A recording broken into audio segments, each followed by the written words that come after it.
السلام عليكم ورحمة الله وبركاته. بسم الله الرحمن الرحيم. الحمد لله رب العالمين، والصلاة والسلام على رسول الأمين وعلى آله وأصحابه أجمعين، أما بعد. يا أيها الذين آمنوا اتقوا الله حق تقاته ولا تموتن إلا وأنتم مسلمون.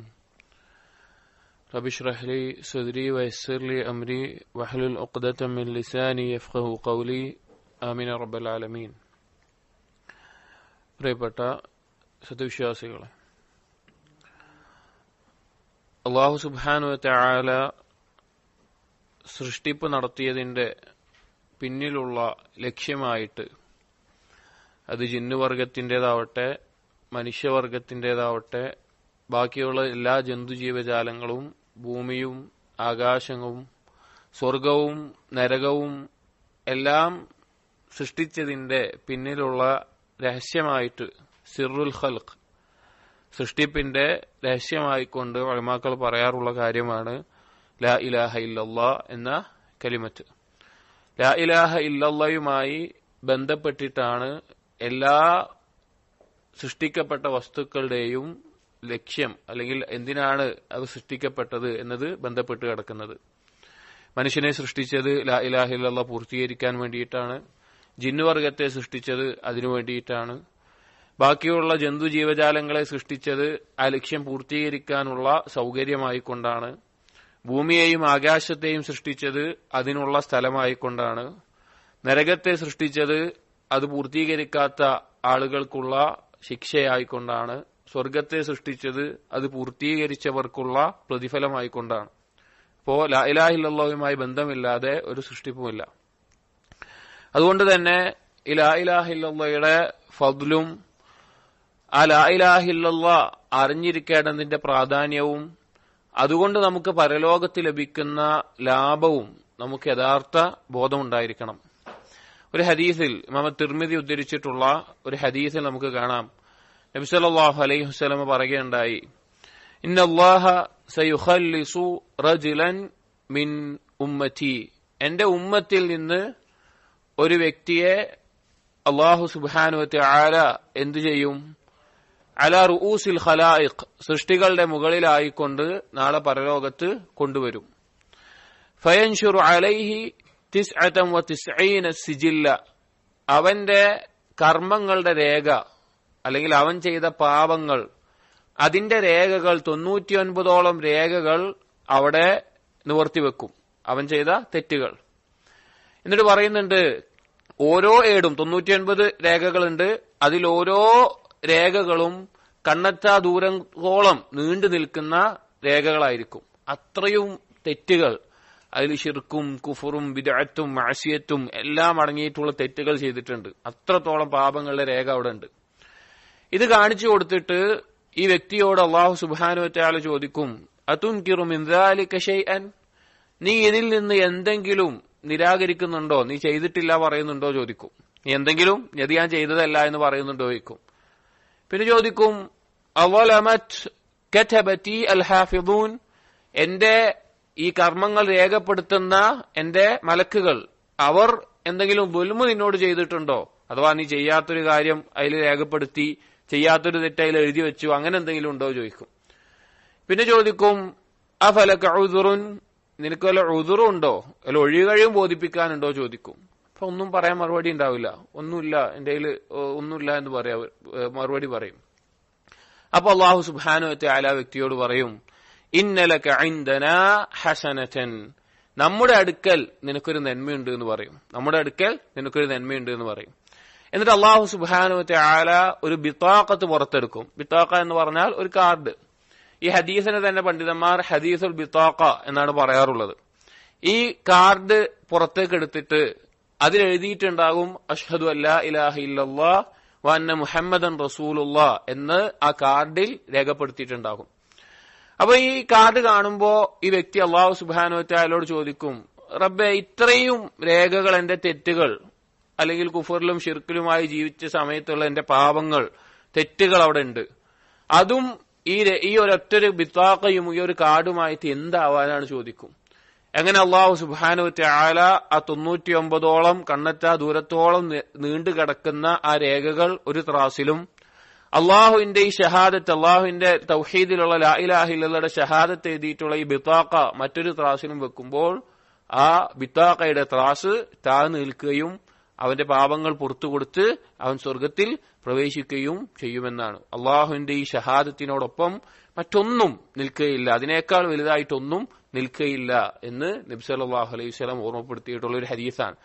ഇത് വളരെയധികം ചിന്തിക്കേണ്ട, നമ്മൾ വളരെയധികം ആലോചിക്കേണ്ട പ്രധാനപ്പെട്ട ഒരു ഹദീസാണ്. ലാ ഇലാഹ ഇല്ലല്ലാഹയുടെ ഫദ്ല് എത്രത്തോളം വലുതാണെന്ന്. അയാൾ ജീവിതത്തിൽ ചെയ്ത ആ പാപങ്ങളും തെറ്റുകളും എല്ലാം ഒന്നുമല്ലാതെ പോയത് അയാൾ പറഞ്ഞ ലാ ഇലാഹ ഇല്ലല്ലാഹ് കൊണ്ടാണ്. മറ്റൊരു ഹദീസിൽ നമുക്ക് കാണാം, നൂഹ് നബി അലൈഹിസ്സലാം മരണമാസന്നമായ സമയത്ത് മക്കളെ വിളിച്ചുകൊണ്ട് വസിയത്ത് നൽകുന്നുണ്ട്. ആ സമയത്ത് പറഞ്ഞു, ആമുറുക ബിലാ ഇലാഹ ഇല്ലല്ലാഹ്, ഞാൻ നിങ്ങളോട് ലാ ഇലാഹ ഇല്ലല്ലാഹ് കൊണ്ട് കൽപ്പിക്കുകയാണ്, ലാ ഇലാഹ ഇല്ലല്ലാഹ് നിങ്ങൾ മുറുകെ പിടിക്കണം. എന്നിട്ട് പറഞ്ഞു, ലൗ വുദിഅത്തിസ് സമാവാതു സബ്ഉ വൽ അർളീന സബ്ഉ ഫീ കിഫത്തിൻ, 7 ആകാശവും 7 ഭൂമിയും ഒരു ത്രാസിന്റെ ഒരു കിഫയിൽ വെക്കുകയും ലാ ഇലാഹ ഇല്ലല്ലാഹ് മറ്റൊരു കിഫയിൽ വെച്ചാൽ ലറജഹത് ബിഹിൻ, ആ ലാ ഇലാഹ ഇല്ലല്ലാഹ് 7 ആകാശത്തിനെയും ഭൂമിയെയും അതിലുള്ളതിനേക്കാൾ എല്ലാം കനം തൂങ്ങുന്ന ഉയർന്നു നിൽക്കുന്ന കാര്യമായി തീരും എന്ന് നൂഹ് നബി അലൈഹിസ്സലാം പറഞ്ഞത് കാണാം. മറ്റൊരിക്കൽ മൂസാ നബി അലൈഹിസ്സലാം അല്ലാഹു സുബ്ഹാനഹു വ തആലയോട് പറയുകയുണ്ടായി, യാ അല്ലാഹ് അല്ലിംനി ശൈഅൻ അദ്കുറുക അദ്ഉക ബിഹ്, നിന്നെ സ്മരിക്കാൻ വേണ്ടി, നിന്നെ ദുആ ചെയ്യാൻ വേണ്ടി, നിന്നോട് തേടാൻ വേണ്ടി എനിക്ക് എന്തെങ്കിലും പഠിപ്പിച്ചു തരണമെന്ന് പറഞ്ഞു. അപ്പൊ അല്ലാഹു സുബ്ഹാനഹു വ തആല മൂസാ നബി അലൈഹിസ്സലാമിനോട് പറയുന്നുണ്ട് ലാ ഇലാഹ ഇല്ലല്ലാഹ് എന്ന് പറഞ്ഞിട്ട്. അപ്പോ മൂസാ നബി അലൈഹിസ്സലാം തിരിച്ചു പറഞ്ഞു, കുല്ലു ഇബാദിക യഖൂലൂൻ, നിന്റെ എല്ലാ അടിമകളും ഇത് പറയുന്നുണ്ട്, എനിക്ക് സ്പെഷ്യലായിട്ട് എന്തെങ്കിലുമാണ് ചോദിച്ചത് എന്ന് പറയും. അപ്പോഴും അല്ലാഹു സുബ്ഹാനഹു വ തആല പറയുന്നുണ്ട്, 7 ആകാശവും 7 ഭൂമിയും ഒരു ത്രാസിൽ വെച്ചാലും ലാ ഇലാഹ ഇല്ലല്ലാഹ് മറ്റൊരു ത്രാസിൽ വെച്ചാലും ലാ ഇലാഹ ഇല്ലല്ലാഹ് കനം തൂങ്ങുമെന്ന്. മറ്റു ചില ഹദീസുകൾ വന്നിട്ടുള്ളത്, മൻ ഖാല ലാ ഇലാഹ ഇല്ലല്ലാഹ് ദഖലൽ ജന്ന, ആരാണോ ലാ ഇലാഹ ഇല്ലല്ലാഹ് പറഞ്ഞത് അവൻ സ്വർഗ്ഗത്തിൽ പ്രവേശിച്ചു. അതുപോലെ തന്നെ വേറെ ചില റിവായത്തിൽ കാണാം, മൻ കാന ആഖിറു കലാമിഹി ലാ ഇലാഹ ഇല്ലല്ലാഹ് ദഖലൽ ജന്ന, അവസാന വാക്ക് ലാ ഇലാഹ ഇല്ലല്ലാഹ് പറഞ്ഞവൻ ആരാണോ അവൻ സ്വർഗ്ഗത്തിൽ പ്രവേശിച്ചു. അപ്പൊ ഇങ്ങനെ സ്വർഗം ലഭിക്കാനുള്ള മാർഗമായിട്ട് അല്ലെങ്കിൽ അതിന്റെ കാരണമായിക്കൊണ്ട് ലാ ഇലാഹ ഇല്ലല്ലാഹയെ ചേർത്തി പറഞ്ഞ ധാരാളം ഹദീസുകൾ നമുക്ക് കാണാൻ സാധിക്കും. ഇവിടെ ഉലമാക്കൾ ചർച്ച ചെയ്തിട്ടുള്ള വിഷയം, ഇങ്ങനെയാണ് എങ്കിൽ ലാ ഇലാഹ ഇല്ലല്ലാഹ് പറഞ്ഞ എല്ലാവരും സ്വർഗത്തിലാവണ്ടേ? ലാ ഇലാഹ ഇല്ലല്ലാഹ് പറഞ്ഞിട്ടുള്ള, ജീവിതത്തിൽ ഒരു തവണ പറഞ്ഞിട്ടുള്ള ആളുകളൊക്കെ സ്വർഗത്തിലാകണ്ടേ എന്ന നിലക്ക് എന്താണ് പണ്ഡിതന്മാർ ചർച്ച ചെയ്തിട്ടുണ്ട്. എത്രത്തോളം എന്ന് വെച്ച് കഴിഞ്ഞാൽ, ഒരു ഹദീസിൽ അബൂദർ റളിയല്ലാഹു അൻഹു ഉദ്ധരിക്കുന്ന ഒരു ഹദീസിൽ നബി സല്ലല്ലാഹു അലൈഹി വസല്ലം പറയുന്നുണ്ട്, മാ മിൻ അബ്ദിൻ മിമ്മൻ ഖാല ലാ ഇലാഹ ഇല്ലല്ലാഹ് സുമ്മ മാത അലൈഹി, ആരാണോ നിങ്ങളിൽ ലാ ഇലാഹ ഇല്ലല്ലാഹ് പറയുന്നത് അവൻ ലാ ഇലാഹ ഇല്ലല്ലാഹ് പറയുകയും അതിൽ മരണപ്പെടുകയും ചെയ്താൽ ഇല്ലാ ദഖലൽ ജന്ന, അങ്ങനെ ഒരു സ്വർഗത്തിൽ പ്രവേശിക്കാതെ വേറൊരാളും തിന്നയില്ല, വേറൊരു അടിമയും ഇല്ല എന്ന നിലക്ക് ഹദീസിൽ വന്നിട്ടുണ്ട്. ഇങ്ങനെ അബൂദർ റളിയല്ലാഹുവിനോട് പറഞ്ഞപ്പോൾ അബൂദർ റളിയല്ലാഹു നബി സല്ലല്ലാഹു അലൈഹി വസല്ലമയോട് തിരിച്ചു ചോദിച്ചു, ഇൻ സനാ ഔ സറഖ അലവ ഇൻ സറഖ, അവൻ വ്യഭിചരിച്ചാലും കട്ടെടുത്താലും അവൻ സ്വർഗത്തിൽ പ്രവേശിക്കുമോ? നബി സല്ലല്ലാഹു അലൈഹി വസല്ലം തിരിച്ചും പറഞ്ഞു, വ ഇൻ സനാ വ ഇൻ സറഖ, അവൻ വ്യഭിചരിച്ചാലും കട്ടെടുത്താലും അങ്ങനെ തന്നെ. ഇത് സ്ഥലം അറിയാനായിരിക്കും ചിലപ്പോ, ഒന്നെടുത്തിട്ട് ചോദിച്ചു. വ്യഭിചരിച്ചാലും കട്ടെടുത്താലും അവൻ സ്വർഗത്തിലായിരിക്കും. വീണ്ടും ചോദിച്ചു. അപ്പൊ നബി വീണ്ടും പറഞ്ഞു, അബൂദറിന് ഇഷ്ടമല്ലെങ്കിൽ കൂടി അവൻ സ്വർഗത്തിലായിരിക്കും എന്ന് പറഞ്ഞു. അപ്പൊ ഇങ്ങനെയുള്ള ഹദീസുകളെ മുൻനിർത്തിക്കൊണ്ട് ഉലമാക്കൾ ചർച്ച ചെയ്തിട്ടുള്ളത് നേരത്തെ പറഞ്ഞ വിഷയമാണ്. ലാ ഇലാഹ ഇല്ലല്ലാഹ് വെറുതെ പറഞ്ഞാൽ ഒരാൾ സ്വർഗത്തിൽ പ്രവേശിച്ചുമോ എന്നുള്ളത്. ഇവിടെ ഒരു ഖായിദയുണ്ട് ദീനിൽ ഇതുപോലെയുള്ള അഖ്ബാറുകൾ, ഒരു കാര്യത്തെ പറ്റി ഒരു കാര്യം പറഞ്ഞിട്ടുണ്ട്, ഇന്നത് ചെയ്താൽ ഇന്നാൾ ഇങ്ങനെയാണ് എന്ന് പറഞ്ഞിട്ടുണ്ട് എങ്കിൽ 2 നിബന്ധനകൾ പാലിച്ചാൽ മാത്രമേ ആ ഖബർ സ്ഥിരപ്പെടുകയുള്ളൂ. ഉദാഹരണം പറഞ്ഞു കഴിഞ്ഞാല്, വിശുദ്ധ ഖുർആനിൽ ഒരാൾ അല്ലെങ്കിൽ ഹദീസിൽ വന്നിട്ടുണ്ട്, ഖുർആനിലും അതിന്റെ ആശയം വന്നിട്ടുണ്ട്, ഒരാൾ ആത്മഹത്യ ചെയ്താൽ ഖാലിദൻ മുഖല്ലദൻ ഫിന്നാർ, നരകത്തിൽ ശാശ്വതമായിട്ട് നരകത്തിലാണ് എന്ന് വന്നിട്ടുണ്ട്.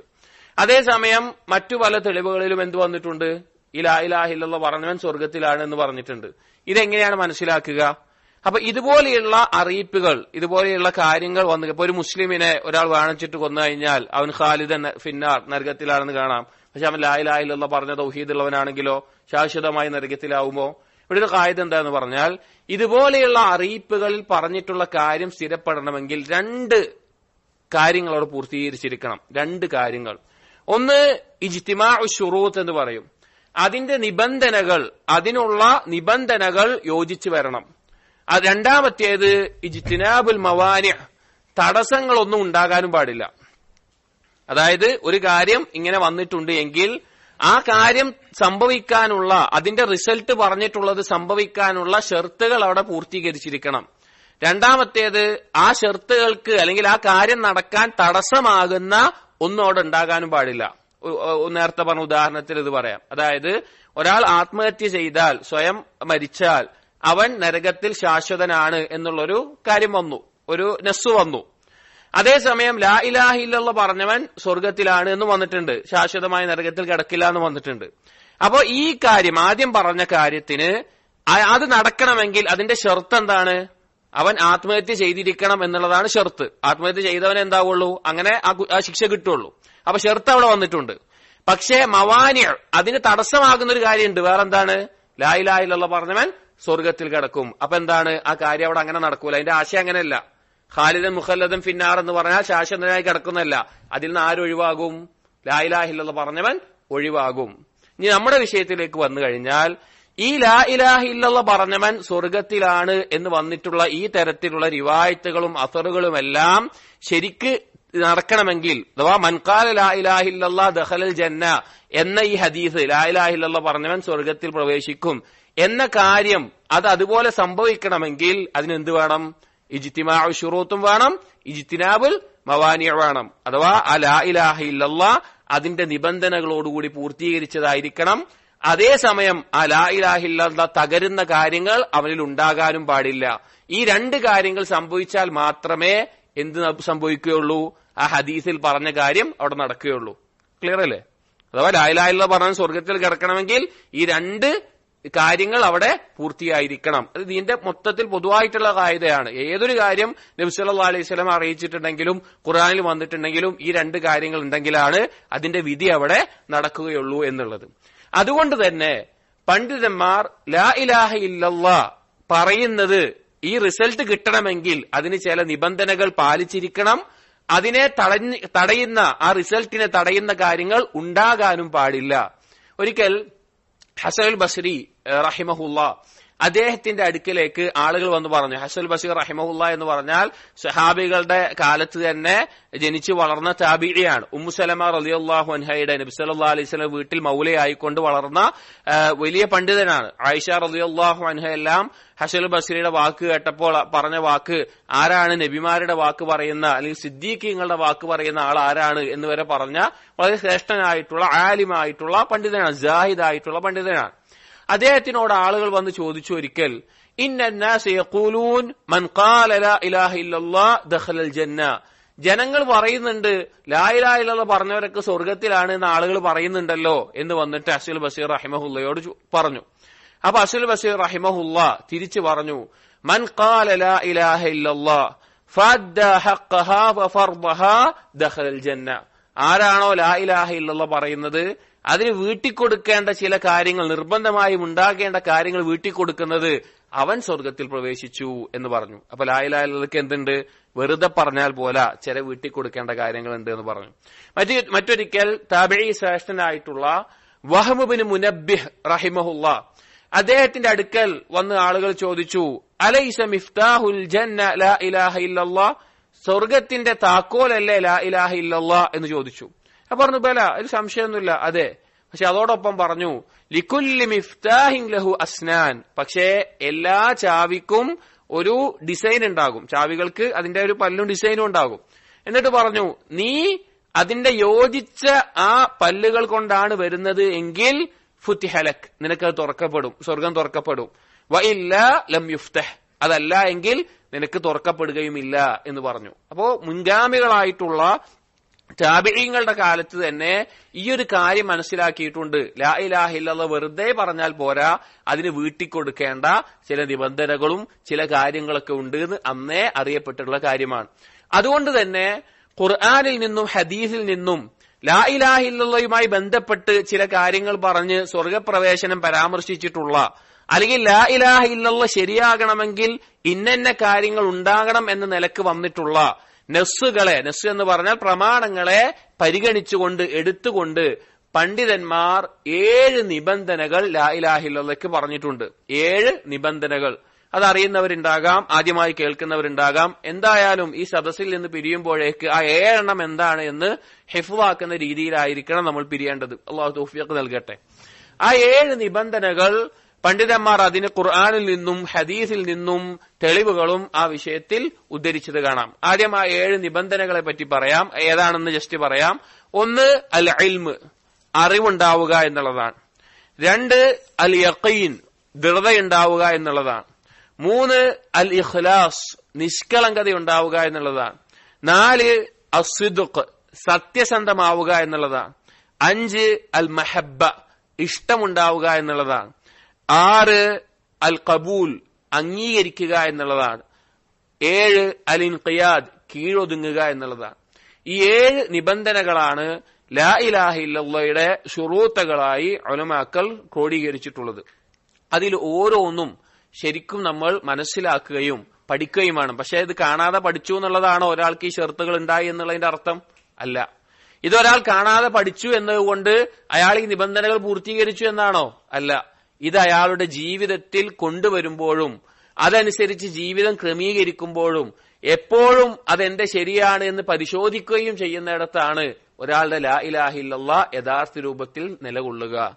അതിൽ ഒന്നാമത്തെ നിബന്ധന എന്നുള്ളത് അൽ ഇൽമ്, അറിവുണ്ടാവുക എന്നുള്ളതാണ്. ഒരാൾക്ക് ലാ ഇലാഹ ഇല്ലല്ലാഹയിൽ അറിവുണ്ടാകുമ്പോൾ അത് ഇല്ലാതാക്കുന്ന കാര്യം അൽ മുനാഫിൽ ജഹൽ, അറിവില്ലായ്മയെ ഇല്ലാതാക്കുന്നു. ജഹൽ, അറിവില്ലാത്തൊരവസ്ഥയിൽ നിന്ന് അറിവുള്ള ആളാക്കുന്നു. അതായത് ലാ ഇലാഹ ഇല്ലല്ലാഹയെ കുറിച്ച് അറിവുണ്ടാവുക എന്നുള്ളത്.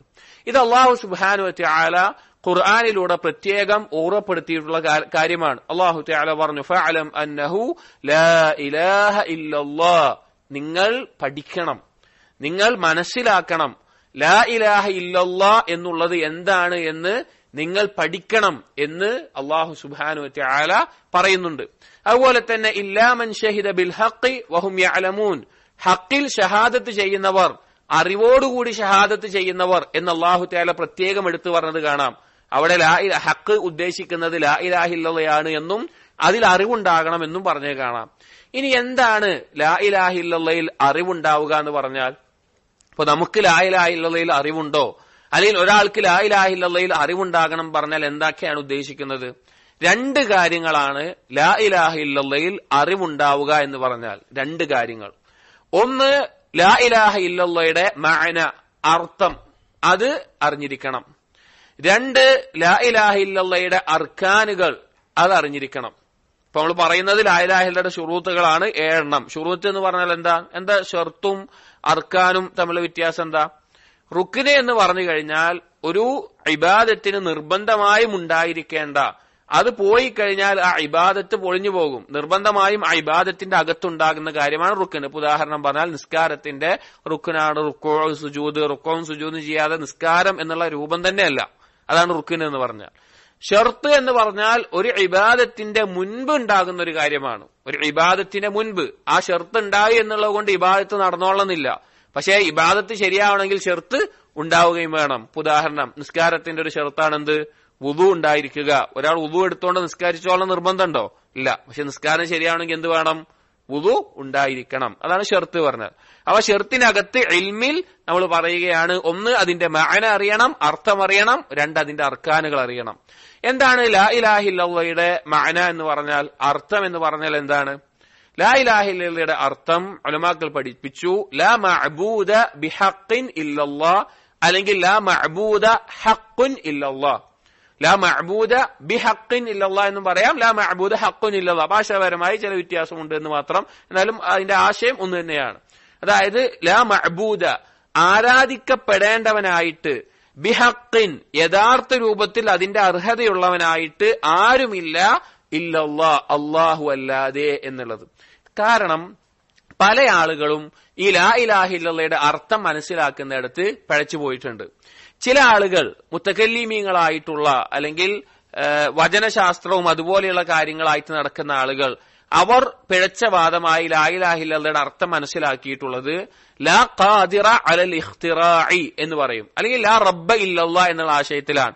സൃഷ്ടിക്കാനും നിയന്ത്രിക്കാനും കഴിവുള്ളവനായിട്ട് അള്ളാഹു അല്ലാതെ മറ്റൊരാളുമില്ല എന്നാണ് ലാ ഇലാഹ ഇല്ലല്ലയുടെ അർത്ഥം. നമ്മുടെ നാടുകളിലൊക്കെ ഖബറാരാധന നടത്തുന്ന അല്ലെങ്കിൽ കുബൂരികളായിട്ട് നടക്കുന്ന ആളുകളൊക്കെ ലാ ഇലാഹ ഇല്ലല്ലയുടെ അർത്ഥം മനസ്സിലാക്കിയിട്ടുള്ളത് അങ്ങനെയാണ്. അവരെ സംബന്ധിച്ചിടത്തോളം അവരോട് ചോദിക്കുകയാണ്, നിങ്ങൾ ലാ ഇലാഹ ഇല്ലല്ലാഹ് പറഞ്ഞ ആളുകളല്ലേ, പിന്നെ ഇതിനാ ഖബറിൽ പോയി പ്രാർത്ഥിക്കുന്ന ചോദിച്ചാൽ അവർ പറയുന്നത് ഞങ്ങൾ ലാ ഇലാഹ ഇല്ലല്ലാഹ് പറഞ്ഞ ആളുകളാണ്, ഖബറിൽ പോയി പ്രാർത്ഥിച്ചാൽ എന്താ കുഴപ്പം? കാരണം എന്താണ്? അവർ ലാ ഇലാഹ ഇല്ലല്ലാഹ്ക്ക് കൊടുത്തിട്ടുള്ള അർത്ഥം എന്താണ്? സൃഷ്ടിക്കാനും നിയന്ത്രിക്കാനും കഴിവുള്ളവനായിട്ട് അള്ളാഹു മാത്രമേ ഉള്ളൂ. ആ വിശ്വാസം ഞങ്ങൾക്കുണ്ട്. ഖബർ കിടക്കുന്ന ആൾ സൃഷ്ടിക്കും ഞങ്ങൾ വിശ്വസിക്കുന്നില്ല, അല്ലെങ്കിൽ വേറെ എന്തെങ്കിലും ചെയ്യുന്നു വിശ്വസിക്കുന്നില്ല. ഞങ്ങൾ അള്ളാഹുവാണ് അങ്ങനെയുള്ളവന് വിശ്വസിക്കുന്നു. അപ്പൊ പിന്നെ അവർക്ക് ഖബർ പോയി പ്രാർത്ഥിച്ച എന്തല്ല, അവരെ ലാ ഇലാഹ ഇല്ലല്ലാഹ് പൊളിഞ്ഞു പോകുന്നില്ല. രണ്ടാമത്തെ ഒരു അർത്ഥം തസവുഫിന്റെ ആളുകൾ അവർ പറഞ്ഞ ലാ മൗജൂദ ഇല്ലല്ലാഹ് എന്നുള്ള അർത്ഥമാണ്. ഉള്ളവനായിട്ട് അള്ളാഹു അല്ലാതെ മറ്റൊന്നുമില്ല, എല്ലാം അള്ളാഹുവാണ്, എല്ലാ സാധനങ്ങളും എല്ലാ വസ്തുക്കളും അള്ളാഹുവാണ് എന്നുള്ള അർത്ഥം. മൂന്നാമത്തെ ഒരു പിഴച്ചവാദം ലാ ഹാക്കിമ ഇല്ലല്ലാഹ് എന്നുള്ളതാണ്. ഖവാരിജുകളുടെ ഭാഗത്ത് നിന്ന് തുടങ്ങി പിന്നീട് ഇഖ്വാനികൾ അതുപോലെയുള്ള പല വിഭാഗങ്ങളും ഏറ്റെടുത്തിട്ടുള്ള ലാ ഹാക്കിമ ഇല്ലല്ലാഹ്, വിധി കൽപ്പിക്കാൻ അള്ളാഹു മാത്രമേ ഉള്ളൂ എന്ന നിലക്ക് എടുക്കുന്നത്. അത് ഓരോന്നും വേറെ വേറെ കാര്യങ്ങളാണ്, എന്നാൽ പിഴച്ച വാദമാണ്. യഥാർത്ഥ അർത്ഥം നബിമാർ പഠിപ്പിച്ച അർത്ഥം ലാ മഅബൂദ ബിഹഖ്ഖിൻ ഇല്ലല്ലാഹ് എന്നുള്ളതാണ്. അതിനുള്ള തെളിവുകൾ ധാരാളമാണ്. നമുക്ക് ഏറ്റവും അറിയുന്ന ഒരു തെളിവാണ് സൂറത്തുൽ ഫാത്തിഹയിലെ ഇയ്യാക നഅബുദു വ ഇയ്യാക നസ്തഈൻ എന്നുള്ള വാക്ക്. ഇയ്യാക നഅബുദു വ ഇയ്യാക നസ്തഈൻ, നിന്നെ മാത്രം ഞങ്ങൾ ആരാധിക്കുന്നു, നിന്നോട് മാത്രം സഹായം തേടുന്നു. ഇത് പഠിപ്പിക്കാനാണ് നബിമാർ വന്നിട്ടുള്ളത്.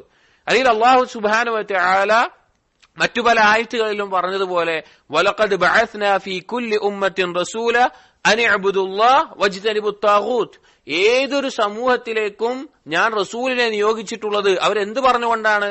അൻ ഇഅ്ബുദുല്ലാഹ്, നിങ്ങൾ അള്ളാഹുവിനെ മാത്രം ആരാധിക്കണം, വജ്തനിബുത് താഗൂത്ത്, അത് അള്ളാഹു അല്ലാതെ ആരാധിക്കപ്പെടുന്ന എന്തെല്ലാം ഉണ്ടോ അതിനെയെല്ലാം നിങ്ങൾ ഒഴിവാക്കുകയും വേണം എന്ന് പഠിപ്പിച്ചുകൊണ്ടാണ് ഓരോ നബിമാരെയും ഓരോ സമൂഹത്തിലേക്ക് അള്ളാഹു സുബ്ഹാനഹു വ തആല നിയോഗിച്ചത്. അപ്പൊ ലാ ഇലാഹ ഇല്ലല്ലാഹ് മഅന അർത്ഥം ലാ മഅബൂദ ബിഹഖ്ഖിൻ ഇല്ലല്ലാഹ്, നിങ്ങൾ ആരാധിക്കേണ്ടത് അള്ളാഹുവിനെ മാത്രമാണ് എന്നുള്ളതാണ്. ഇത് മക്കയിലെ മുശ്രിക്കീങ്ങൾക്ക് മനസ്സിലായിട്ടുണ്ടായിരുന്നു. അതുകൊണ്ടാണ് അവർ ലാ ഇലാഹ ഇല്ലല്ലാഹ് പറയാൻ പറഞ്ഞപ്പോൾ അവർ ഞങ്ങൾ പറയില്ല, ഞങ്ങളത് ചെയ്യില്ല എന്ന് പറഞ്ഞത്. ഇബ്നു അബ്ദുൽ വഹാബ് റഹിമഹുല്ലാഹ് ഖവായിദുൽ അർബയിലും കശ്ഫ് ശുബഹാത്തിലെല്ലാം സൂചിപ്പിച്ചതുപോലെ അന്ന് മക്കയിലെ മുശ്രിക്കീങ്ങൾക്ക് മനസ്സിലായ ലാ ഇലാഹ ഇല്ലല്ലാഹയുടെ അർത്ഥം പോലും ഇന്നത്തെ മുസ്ലിമീങ്ങൾ അതിനെ സംബന്ധിച്ച് മനസ്സിലാക്കുന്നില്ല എന്നുള്ളത്. രണ്ടാമത്തെ കാര്യം ലാ ഇലാഹ ഇല്ലല്ലാഹയുടെ ഇൽമിൽ ഉണ്ടായിരിക്കേണ്ടത് അർക്കാനുകളാണ്. ലാ ഇലാഹ ഇല്ലല്ലാഹ് നേരെ ആവണമെങ്കിൽ അതിനകത്തുള്ള രണ്ട് സ്തംഭങ്ങൾ, അത് രണ്ടെണ്ണം ഏതാണെന്ന് വെച്ച് കഴിഞ്ഞാൽ ഒന്ന് അന്നഫ്യു, ഒന്ന് നിരാകരിക്കുക എന്നുള്ളത്, രണ്ട് അൽ ഇസ്ബാതു സ്ഥിരപ്പെടുത്തുക എന്നുള്ളത്. എന്താണ് നഫി എന്ന് പറഞ്ഞാൽ? ലാ ഇലാഹ ഇല്ലല്ലാഹയുടെ ഒന്നാമത്തെ ഭാഗം ലാ ഇലാഹ എന്ന ഭാഗം, അതാണ് അന്നഫ്യു എന്ന് പറയുന്നത്. ഇല്ലല്ലാഹ് എന്ന ഭാഗമാണ് ഇസ്ബാത്ത് സ്ഥിരപ്പെടുത്തുക എന്ന് പറയുന്നത്. ലാ ഇലാഹ എന്ന് പറഞ്ഞാൽ അല്ലാഹു അല്ലാതെ ഇലാഹില്ല, എല്ലാത്തിനെയും ഒഴിവാക്കണം. ഒരു തരത്തിലും റബ്ബായിക്കൊണ്ടോ അല്ലെങ്കിൽ ഇടനിലക്കാരനായിക്കൊണ്ടോ ഒരു തരത്തിലും ഉണ്ടാകാൻ പാടില്ല. അള്ളാഹു മാത്രം, അള്ളാഹു അല്ലാത്ത എല്ലാത്തിനും ഒഴിവാക്കണം. ഇസ്ബാത്ത് എന്ന് പറഞ്ഞാൽ അള്ളാഹു മാത്രമാണ് ഇബാദത്തിന് അർഹനായിട്ടുള്ളവൻ. അതാണ് ലാ ഇലാഹ ഇല്ലല്ലാഹയുടെ രണ്ട് അർക്കാനുകൾ. അല്ലാഹു തആല ഖുർആനിലൂടെ ധാരാളം സന്ദർഭത്തിൽ ഈ ആശയത്തെ അറിയിച്ചിട്ടുണ്ട്. അതിലൊന്നാണ് ആയത്തുൽ കുർസിക്ക് ശേഷമുള്ള ആയത്തിൽ ഫമൻ യക്ഫുർ ബിത്താഗൂത്ത് വയുമിൻ ബില്ലാഹ്, ആരാണോ താഗൂത്തുകളിൽ കുഫർ കാണിക്കുന്നത് അള്ളാഹുവിൽ വിശ്വസിക്കുന്നത്. ആദ്യം പറഞ്ഞ എന്താ? കുഫർ കാണിക്കണം, അള്ളാഹു അല്ലാതെ ആരാധിക്കുന്നതിനെ എല്ലാം നിഷേധിക്കണം. വയുമിൻ ബില്ലാഹ്, അള്ളാഹുവിൽ വിശ്വസിക്കണം. ഫഖദ് ഇസ്തംസക ബിൽ ഉർവത്തിൽ വുസ്ഖാ, അവർ പിടിച്ചിട്ടുള്ളത് ബലവത്തായ ഒരു കയറിലാണ്. ഉർവത്തുൽ വുസ്ഖാ എന്നുള്ളതിനെ മുഫസ്സിരീങ്ങൾ പറഞ്ഞു അത് ലാ ഇലാഹ ഇല്ലല്ലാഹയാണ്. അപ്പോ ലാ ഇലാഹ ഇല്ലല്ലാഹയുടെ അർത്ഥം ലാ മഅബൂദ ബിഹഖ്ഖിൻ ഇല്ലല്ലാഹ്. ലാ ഇലാഹ ഇല്ലല്ലാഹയുടെ അർക്കാനുകൾ രണ്ടെണ്ണമാണ്, ഒന്ന് നഫി, രണ്ട് ഇസ്ബാത്ത്. നഫി എന്ന് പറഞ്ഞാൽ അള്ളാഹു അല്ലാത്ത ഒന്നും തന്നെ ഇബാദത്തിനോ റബ്ബായ നിലക്കോ ഒന്നും തന്നെ അർഹതയായിട്ട് ആരുമില്ല. ഇല്ലല്ലാഹ് എന്ന് പറഞ്ഞാൽ അള്ളാഹു മാത്രമാണ്. ഈ ഇൽമ് ഉണ്ടായിരിക്കണം. ഈ ഇൽമില്ലാതെ കേവലം ലാ ഇലാഹ ഇല്ലല്ലാഹ് എന്ന് പറഞ്ഞാൽ അവന്റെ ലാ ഇലാഹ ഇല്ലല്ലാഹ് എന്തല്ല, അള്ളാഹുവിന്റെ അടുക്കൽ സ്വീകരിക്കപ്പെടുന്ന ഒന്നല്ല. അവൻ ഈ ഹദീസിന്റെ കീഴിൽ മൻ ഖാല ലാ ഇലാഹ ഇല്ലല്ലാഹ് ദഖലൽ ജന്ന എന്നോ മൻ കാന ആഖിറു കലാമിഹി ലാ ഇലാഹ ഇല്ലല്ലാഹ് ദഖലൽ ജന്ന ആ വിഷയത്തിൽ വന്നിട്ടുള്ള ഹദീസുകൾക്കൊന്നും എന്തില്ല, അവനെ അതിൽ ഉൾക്കൊള്ളിക്കാൻ പറ്റൂല. ലാ ഇലാഹ ഇല്ലല്ലാഹ് പറഞ്ഞവൻ ഇതിൽ പെടൂല, ഇൽമില്ലാതെയാണ് പറയുന്നത് എങ്കിൽ. അപ്പോൾ അറിവ് നമുക്കുണ്ടായിരിക്കണം, അതിന്റെ ആശയത്തെ ശരിക്ക് മനസ്സിലാക്കിയിരിക്കണം. ഉസ്മാൻ ഇബ്നു അഫ്ഫാൻ റളിയല്ലാഹു അൻഹു ഉദ്ധരിക്കുന്ന ഒരു ഹദീസിൽ സ്വഹീഹ് മുസ്ലിമിൽ കാണാം, മൻ മാത വഹുവ യഅലമു അന്നഹു ലാ ഇലാഹ ഇല്ലല്ലാഹ് ദഖലൽ ജന്ന. ആരാണോ ലാ ഇലാഹ ഇല്ലല്ലാഹിൽ ഇൽമോടുകൂടി മരണപ്പെടുന്നത് അവൻ സ്വർഗത്തിൽ പ്രവേശിക്കും എന്നുള്ളത്. രണ്ടാമത്തെ കാര്യം, രണ്ടാമത്തെ നിബന്ധന അൽ യഖീൻ എന്നുള്ളതാണ്.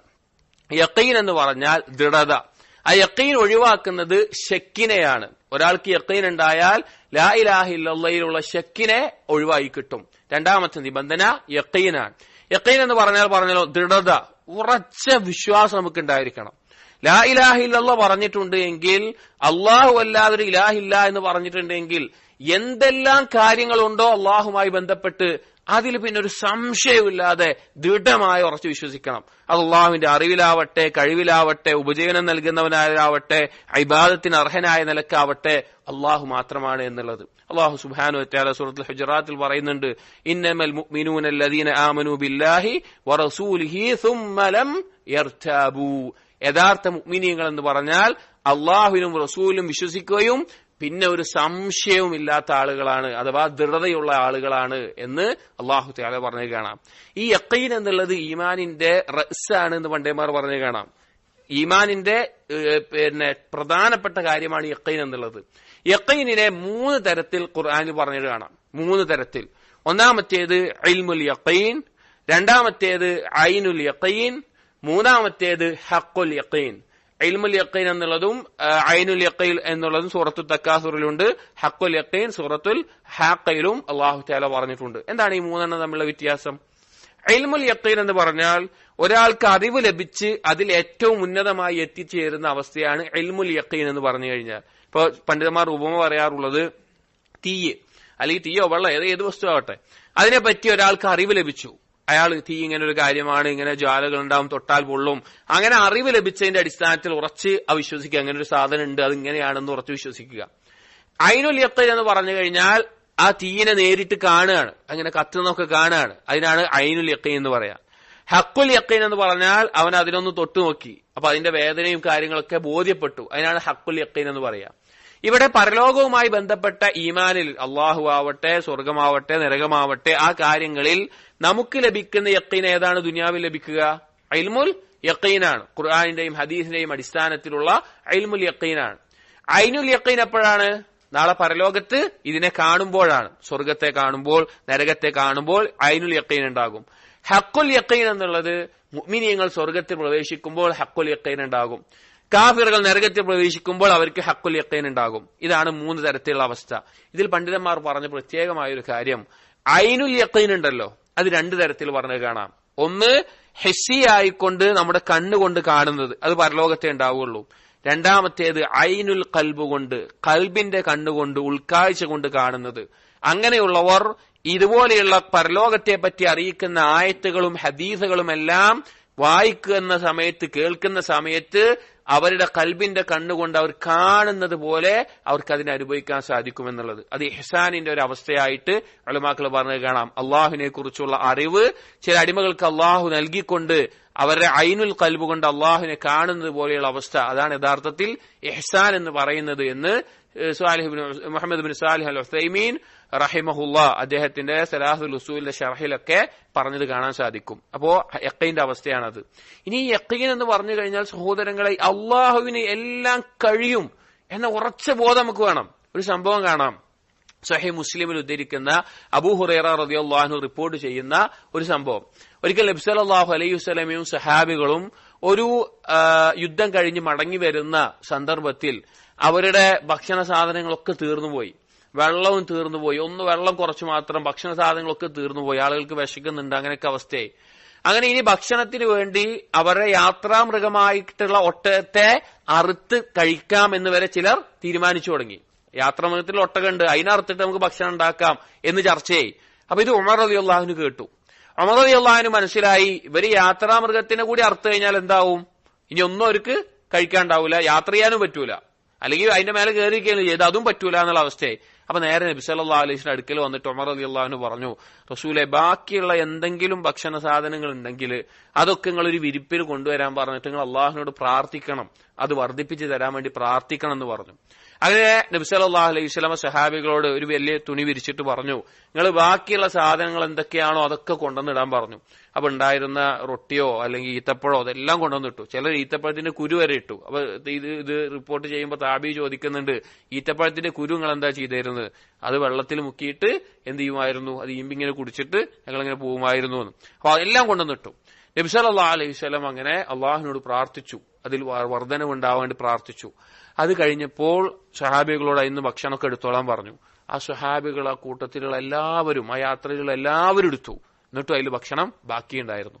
ഇത് കണ്ടപ്പോൾ നബി സല്ലല്ലാഹു അലൈഹി വസല്ലം പറഞ്ഞു, അഷ്ഹദു അല്ലാ ഇലാഹ ഇല്ലല്ലാഹ് വ അന്നി റസൂലുള്ളാഹ്, ഞാൻ ഷഹാദത്ത് ചെയ്യുന്നു ലാ ഇലാഹ ഇല്ലല്ലയിൽ, ഞാൻ അള്ളാഹുവിന്റെ റസൂലാണ് എന്ന് ഞാൻ ഷഹാദത്ത് ചെയ്യുന്നു എന്ന് നബി സല്ലല്ലാഹു അലൈഹി വസല്ലം പറഞ്ഞു. എന്നിട്ട് പറഞ്ഞു, ലാ യൽഖല്ലാഹ ബിഹിമാ അബ്ദുൻ ഗൈറ ശാക്കിൻ ഫീഹിമാ ഇല്ലാ ദഖലൽ ജന്ന, ഈ രണ്ട് കാര്യങ്ങൾ കൊണ്ട് അതിലൊരു ശക്കുമില്ലാതെ ആരെങ്കിലും അള്ളാഹുവിനെ കണ്ടുമുട്ടുന്നുണ്ട് എങ്കിൽ അവൻ സ്വർഗത്തിലാണ് എന്ന് നബി സല്ലല്ലാഹു അലൈഹി വസല്ലം പറഞ്ഞു. ആ തരത്തിലുള്ള യഖീൻ നമ്മുടെ ജീവിതത്തിൽ ഉണ്ടായിരിക്കണം. സ്വഹാബികളുടെ ചരിത്രം നോക്കിയാൽ പലപ്പോഴും അത്ഭുതകരമായിട്ടുള്ള അള്ളാഹു സുബ്ഹാനഹു വ തആലയുടെ ദൃഢത കൊണ്ട് അള്ളാഹു അവർക്ക് നൽകിയ കറാമത്തുകൾ കാണാം. അതിൽ അറിയപ്പെട്ടൊരു സംഭവമാണ്, വളരെ അത്ഭുതം തോന്നിയ ഒരു കാര്യമാണ്. ഉമർ റളിയല്ലാഹുവിന്റെ കാലഘട്ടത്തിൽ മദായിൻ എന്നുള്ള പ്രദേശത്ത് പേർഷ്യക്കാരുമായിട്ട്, മദായിൻ യുദ്ധം എന്നാണ് അതിനെ പറയാറ്, പേർഷ്യക്കാരുമായിട്ടുള്ള യുദ്ധത്തിന് വേണ്ടി പോവുകയാണ്. അതിന് ആ സൈന്യം, ഉമർ റളിയല്ലാഹുവിന്റെ ഖിലാഫത്താണ്, സൈന്യത്തിൽ നേതാവായിട്ടുള്ളത് സഅദ് ബിൻ അബി വഖാസ് ആണ്. അങ്ങനെ പോയ സമയത്ത് അവരൊരു കടലോ വെള്ളത്തിന്റെ ഒരു സൗകര്യം, അപ്പുറത്തേക്ക് കടക്കാനുള്ളതെല്ലാം തകർത്തിട്ട് കൊണ്ട് പോകാൻ പറ്റാത്ത രീതിയിൽ പേർഷ്യക്കാർ അപ്പുറത്തേക്ക് പോയി. അപ്പുറത്തേക്ക് കിസ്ര കൈസർ അവരുടെ നാട്ടിലേക്ക് അപ്പുറത്തേക്ക് പോയി. അപ്പൊ സഅദ് ബിൻ അബി വഖാസ് റളിയല്ലാഹു അൻഹു സഹാബികളുണ്ട്, താബിഈങ്ങളുണ്ട്, അവരുണ്ട്, എന്ത് ചെയ്യണം എന്നറിയാതെ ഇങ്ങനെ നിന്നു. അപ്പൊ സൽമാൻ അൽ ഫാരിസി റളിയല്ലാഹു അൻഹു വന്നിട്ട് പറഞ്ഞു, നമുക്ക് കുറച്ച് ദിവസം അവിടെ നിൽക്കാം, 2-3 ദിവസം നിൽക്കാം, എന്നിട്ട് നമുക്ക് തീരുമാനിക്കാം, മുസ്ലിമീങ്ങളോട് കൂടുതൽ ഇബാദത്തിനും അള്ളാഹിനോട് ദുആയിലും യുദ്ധത്തിനു വേണ്ടി ഒരുങ്ങാനൊക്കെ പറയാൻ പറഞ്ഞു. അങ്ങനെ 3 ദിവസം അവരവിടെ തങ്ങി. അതിൽ അവർ രാത്രി നിസ്കാരം നിർവഹിച്ചു, അള്ളാഹിനോട് കൂടുതൽ ദുആ ചെയ്തു, പകലിൽ യുദ്ധത്തിന് വേണ്ട കാര്യങ്ങളൊക്കെ ഒരുക്കി. 3-ാമത്തെ ദിവസമായപ്പോൾ സഅദ് ബിൻ അബി വഖാസ് റളിയല്ലാഹു അൻഹു പറഞ്ഞു, ഞാൻ തക്ബീർ ചൊല്ലിക്കൊണ്ട് ഈ വെള്ളത്തിലേക്ക് ഇറങ്ങാൻ പോവുകയാണ്, എന്റെ പിന്നിൽ നിങ്ങൾ എല്ലാവരും വന്നോളൂ എന്ന് പറഞ്ഞു. അങ്ങനെ സഅദ് ബിൻ അബി വഖാസ് റളിയല്ലാഹു അൻഹു ആ വെള്ളത്തിന് മുകളിലൂടെ നടന്നു. പിന്നാലെ സ്വഹാബികളും താബിഈങ്ങളും നടന്നു. അവരാ വെള്ളത്തിന് മുകളിലൂടെ വീണു പോകാതെ അപ്പുറത്തേക്ക് എത്തി. പേർഷ്യക്കാർ ഇത് കണ്ടപ്പോ ഇവര് മനുഷ്യരല്ല, വേറെ ഏതോ ജീവികളാണെന്ന് പറഞ്ഞ് യുദ്ധത്തിന് നിൽക്കാതെ പേടിച്ചു ഓടിപ്പോകുന്ന അവസ്ഥയുണ്ടായി. അങ്ങനെയാണ് കിസ്ര കൈസർ ആ രാജകൊട്ടാരത്തിലെ ജനാവുകൾക്കുമായിട്ട് അവിടെ വിജയം ഇസ്ലാമിന് ലഭിച്ച സംഭവം ഉണ്ടായിട്ടുള്ളത്. അപ്പൊ അള്ളാഹുവിലുള്ള യഖീന് കൊണ്ട്, അള്ളാഹുവിലുള്ള തവക്കുൽ കൊണ്ട് അള്ളാഹു തആല അവരെ ഇക്റാം ചെയ്താണ്. അങ്ങനെ ഹില്യത്തുൽ ഔലിയ പോലെയുള്ള ബിദായത്ത് വ നിഹായ പോലെയുള്ള സ്വഹീഹായ സനദോടുകൂടി പണ്ഡിതന്മാർ ഉദ്ധരിച്ചിട്ടുള്ള ഒരു കാര്യമാണ് ഈ സംഭവം. ഇങ്ങനെ ധാരാളം കാര്യങ്ങൾ കാണാൻ സാധിക്കും. അപ്പോ ലാ ഇലാഹ ഇല്ലല്ലാഹ് പറഞ്ഞു കഴിഞ്ഞാൽ അതിലെ യഖീൻ അതിന്റെ എക്സ്ട്രീം ആയിരിക്കണം. പിന്നെ ഒരു സംശയം ഉണ്ടാവാൻ പാടില്ല, ഒരു തരത്തിലും സംശയം ഉണ്ടാവാൻ പാടില്ല. അതിന്റെ എക്സ്ട്രീം ലെവൽ പറഞ്ഞതാ. ചെറിയ വിഷയത്തിൽ പോലും നമുക്ക് എന്ത് ചെയ്യാൻ പാടില്ല, സംശയം ഉണ്ടാവാൻ പാടില്ല. അള്ളാഹു റബ്ബാണെന്നുള്ളതിൽ ഉണ്ടാകാൻ പാടില്ല, അള്ളാഹു ഇലാഹാണ് എന്നുള്ളതിൽ ഉണ്ടാവാൻ പാടില്ല. അള്ളാഹുവിന് മാത്രമാണ് ആരാധന എന്നുള്ളത്. അതാണ് 2ാമത്തെ ഷർത്ത് അൽ യഖീൻ എന്നുള്ളത്. 3ാമത്തെ നിബന്ധന ലാ ഇലാഹ ഇല്ലല്ലാഹ് അള്ളാഹു സുബ്ഹാനഹു വ തആല സ്വീകരിക്കണമെങ്കിൽ ഉണ്ടാകേണ്ടത് അൽ ഇഖ്ലാസ്, നിഷ്കളങ്കത എന്നെല്ലാം പറയുന്ന അൽ ഇഖ്ലാസ് ആണ്. അഥവാ എല്ലാ ഇബാദത്തുകളും പരിപൂർണമായി അള്ളാഹുവിന് വേണ്ടി മാത്രം, അതിലൊരംശം പോലും മറ്റൊരാൾക്കും വകവെച്ചു കൊടുക്കരുത്. അത് ഒരു തരത്തിലുണ്ടാകാൻ പാടില്ല, പൂർണ്ണമായി അള്ളാഹുവിന് മാത്രം. അള്ളാഹു സുബ്ഹാനഹു വ തആല എത്രയോ ഖുർആനിൽ ധാരാളം ആയത്തുകൾ, വമാ ഉമിറു ഇല്ലാ ലിയഅബ്ദുല്ലാഹ മുഖ്ലിസീന ലഹുദ്ദീൻ അലാ ലില്ലാഹി ദീനുൽ ഖാലിസ്, ധാരാളം ആയത്തുകളിൽ അള്ളാഹു തആല പറഞ്ഞിട്ടുള്ള കാര്യമാണ് ഇഖ്ലാസ് ഉണ്ടായിരിക്കണം. അത് ഒരു കളങ്കവും ഇല്ലാതെ അള്ളാഹുവിന് വേണ്ടി മാത്രമായിരിക്കണം ഇബാദത്തുകൾ ചെയ്യേണ്ടത്. എപ്പോഴാണ് ഒരാൾ ഇഖ്ലാസ് ഉള്ള ആളാവുക, ഒരാളുടെ ഇബാദത്ത് ഇഖ്ലാസ് ഉള്ളതാവുക, ഒരാളുടെ ലാ ഇലാഹ ഇല്ലല്ലാഹ് ഇഖ്ലാസ് ഉള്ളതാവുക? ലാ ഇലാഹ ഇല്ലല്ലാഹയിൽ ഇഖ്ലാസ് ഉണ്ടാവുക എന്ന് പറയുമ്പോൾ പണ്ഡിതന്മാർ 2 അർത്ഥത്തിൽ പറയാറുണ്ട്. ഒന്ന്, ലാ ഇലാഹ ഇല്ലല്ലാഹ് പറയുന്നത് ഇഖ്ലാസോടുകൂടി ആയിരിക്കണം. ഇപ്പൊ ഒരാൾ ഒരു നാട്ടിൽ ജീവിക്കുകയാണ്, അപ്പൊ അവിടെ അയാൾക്ക് തോന്നുകയാണ് അയാൾ മുസ്ലിം അല്ല, അയാൾ ലാ ഇലാഹ ഇല്ലല്ലാഹ് പറഞ്ഞ മുസ്ലിം ആയാൽ അയാൾക്ക് നല്ലൊരു ഭാര്യയെ കിട്ടും, അല്ലെങ്കിൽ കച്ചവടത്തിൽ കൂടുതൽ ലാഭം ഉണ്ടാവും, അങ്ങനെ പറയുകയാണെങ്കിലോ ലാ ഇലാഹ ഇല്ലല്ലാഹ് ഇഖ്ലാസോട് കൂടിയാണോ? അല്ല, പറയുന്ന ലാ ഇലാഹ ഇല്ലല്ലാഹ് ഇഖ്ലാസോട് കൂടിയായിരിക്കണം. രണ്ടാമത്തേത്, ലാ ഇലാഹ ഇല്ലല്ലാഹ് പറഞ്ഞ ഒരു വ്യക്തി ചെയ്യുന്ന ഇബാദത്തുകൾ എന്തായിരിക്കണം? ഇഖ്ലാസോട് കൂടിയായിരിക്കണം, അള്ളാഹിന് വേണ്ടി മാത്രമായിരിക്കണം. ഈ രണ്ട് രീതിയിലും ഉലമാക്കൾ പറയാറുണ്ട്. എങ്ങനെയാണ് ഒരാൾ ഇഖ്ലാസ് ഉള്ളവനാവുക? എപ്പോഴാണ് ഒരാൾ ഇഖ്ലാസ് പൂർത്തീകരിച്ചവനാവുക? 7 കാര്യങ്ങളിൽ നിന്ന് ഒരാൾ ഒഴിവാകുമ്പോൾ, അതിൽ നിന്ന് രക്ഷപ്പെട്ടാലാണ് ഒരാൾ ഇഖ്ലാസ് ഉള്ള ആളാവുക. അത് 7 കാര്യങ്ങൾ. 1, ഇഖ്ലാസ് ഉണ്ടാവണമെങ്കിൽ ഒഴിവാക്കേണ്ട 7 കാര്യങ്ങൾ. 1, അശ്ശിർക്ക്. ഷിർക്ക് ഉണ്ടാകാൻ പാടില്ല. ഷിർക്കിന്റെ ഒരു അംശം പോലും അവൻ ഉണ്ടാവാൻ പാടില്ല. അള്ളാഹു അല്ലാതെ മറ്റൊരാൾക്കും അവൻ ഇബാദത്ത് ചെയ്യാൻ പാടില്ല. അവന്റെ പ്രാർത്ഥന, അറവ്, നേർച്ച, സുജൂദ് എല്ലാം അള്ളാഹുവിന് വേണ്ടി മാത്രമായിരിക്കണം. ഷിർക്ക് സംഭവിച്ചാൽ അവൻ ഇഖ്ലാസിൽ നിന്ന് പുറത്താകും. രണ്ടാമത്തേത് കുഫ്ർ. അള്ളാഹു സുബ്ഹാനഹു വ തആല അറിയിച്ചിട്ടുള്ള അള്ളാഹുവിനെ സംബന്ധിച്ചോ പരലോകത്തിനെ സംബന്ധിച്ചോ ദീനിന്റെ നിയമങ്ങളോ ഒന്നിനെയും നിഷേധിക്കാൻ പാടില്ല.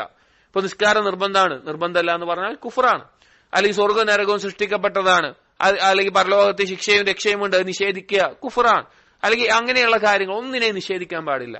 മൂന്നാമത്തേത് നിഫാഖ്, കപടത, കാപട്യം ഉണ്ടാകാൻ പാടില്ല. കപടത എന്നുള്ളത് ഒരുപാട് തരത്തിലുണ്ട്, പ്രധാനമായി 2 തരത്തിലുണ്ട്. എന്നാലും കപടത ഉണ്ടാകാൻ പാടില്ല. കപടത എന്ന് പറഞ്ഞാൽ ഉള്ളിലൊന്നും പുറത്തൊന്നും, ഉള്ളിൽ കുഫറായിരിക്കും, പുറത്ത് ഈമാൻ കാണിക്കുന്ന ഒരവസ്ഥ. വളരെ ഭയപ്പെടേണ്ട ഒരു കാര്യമാണ്.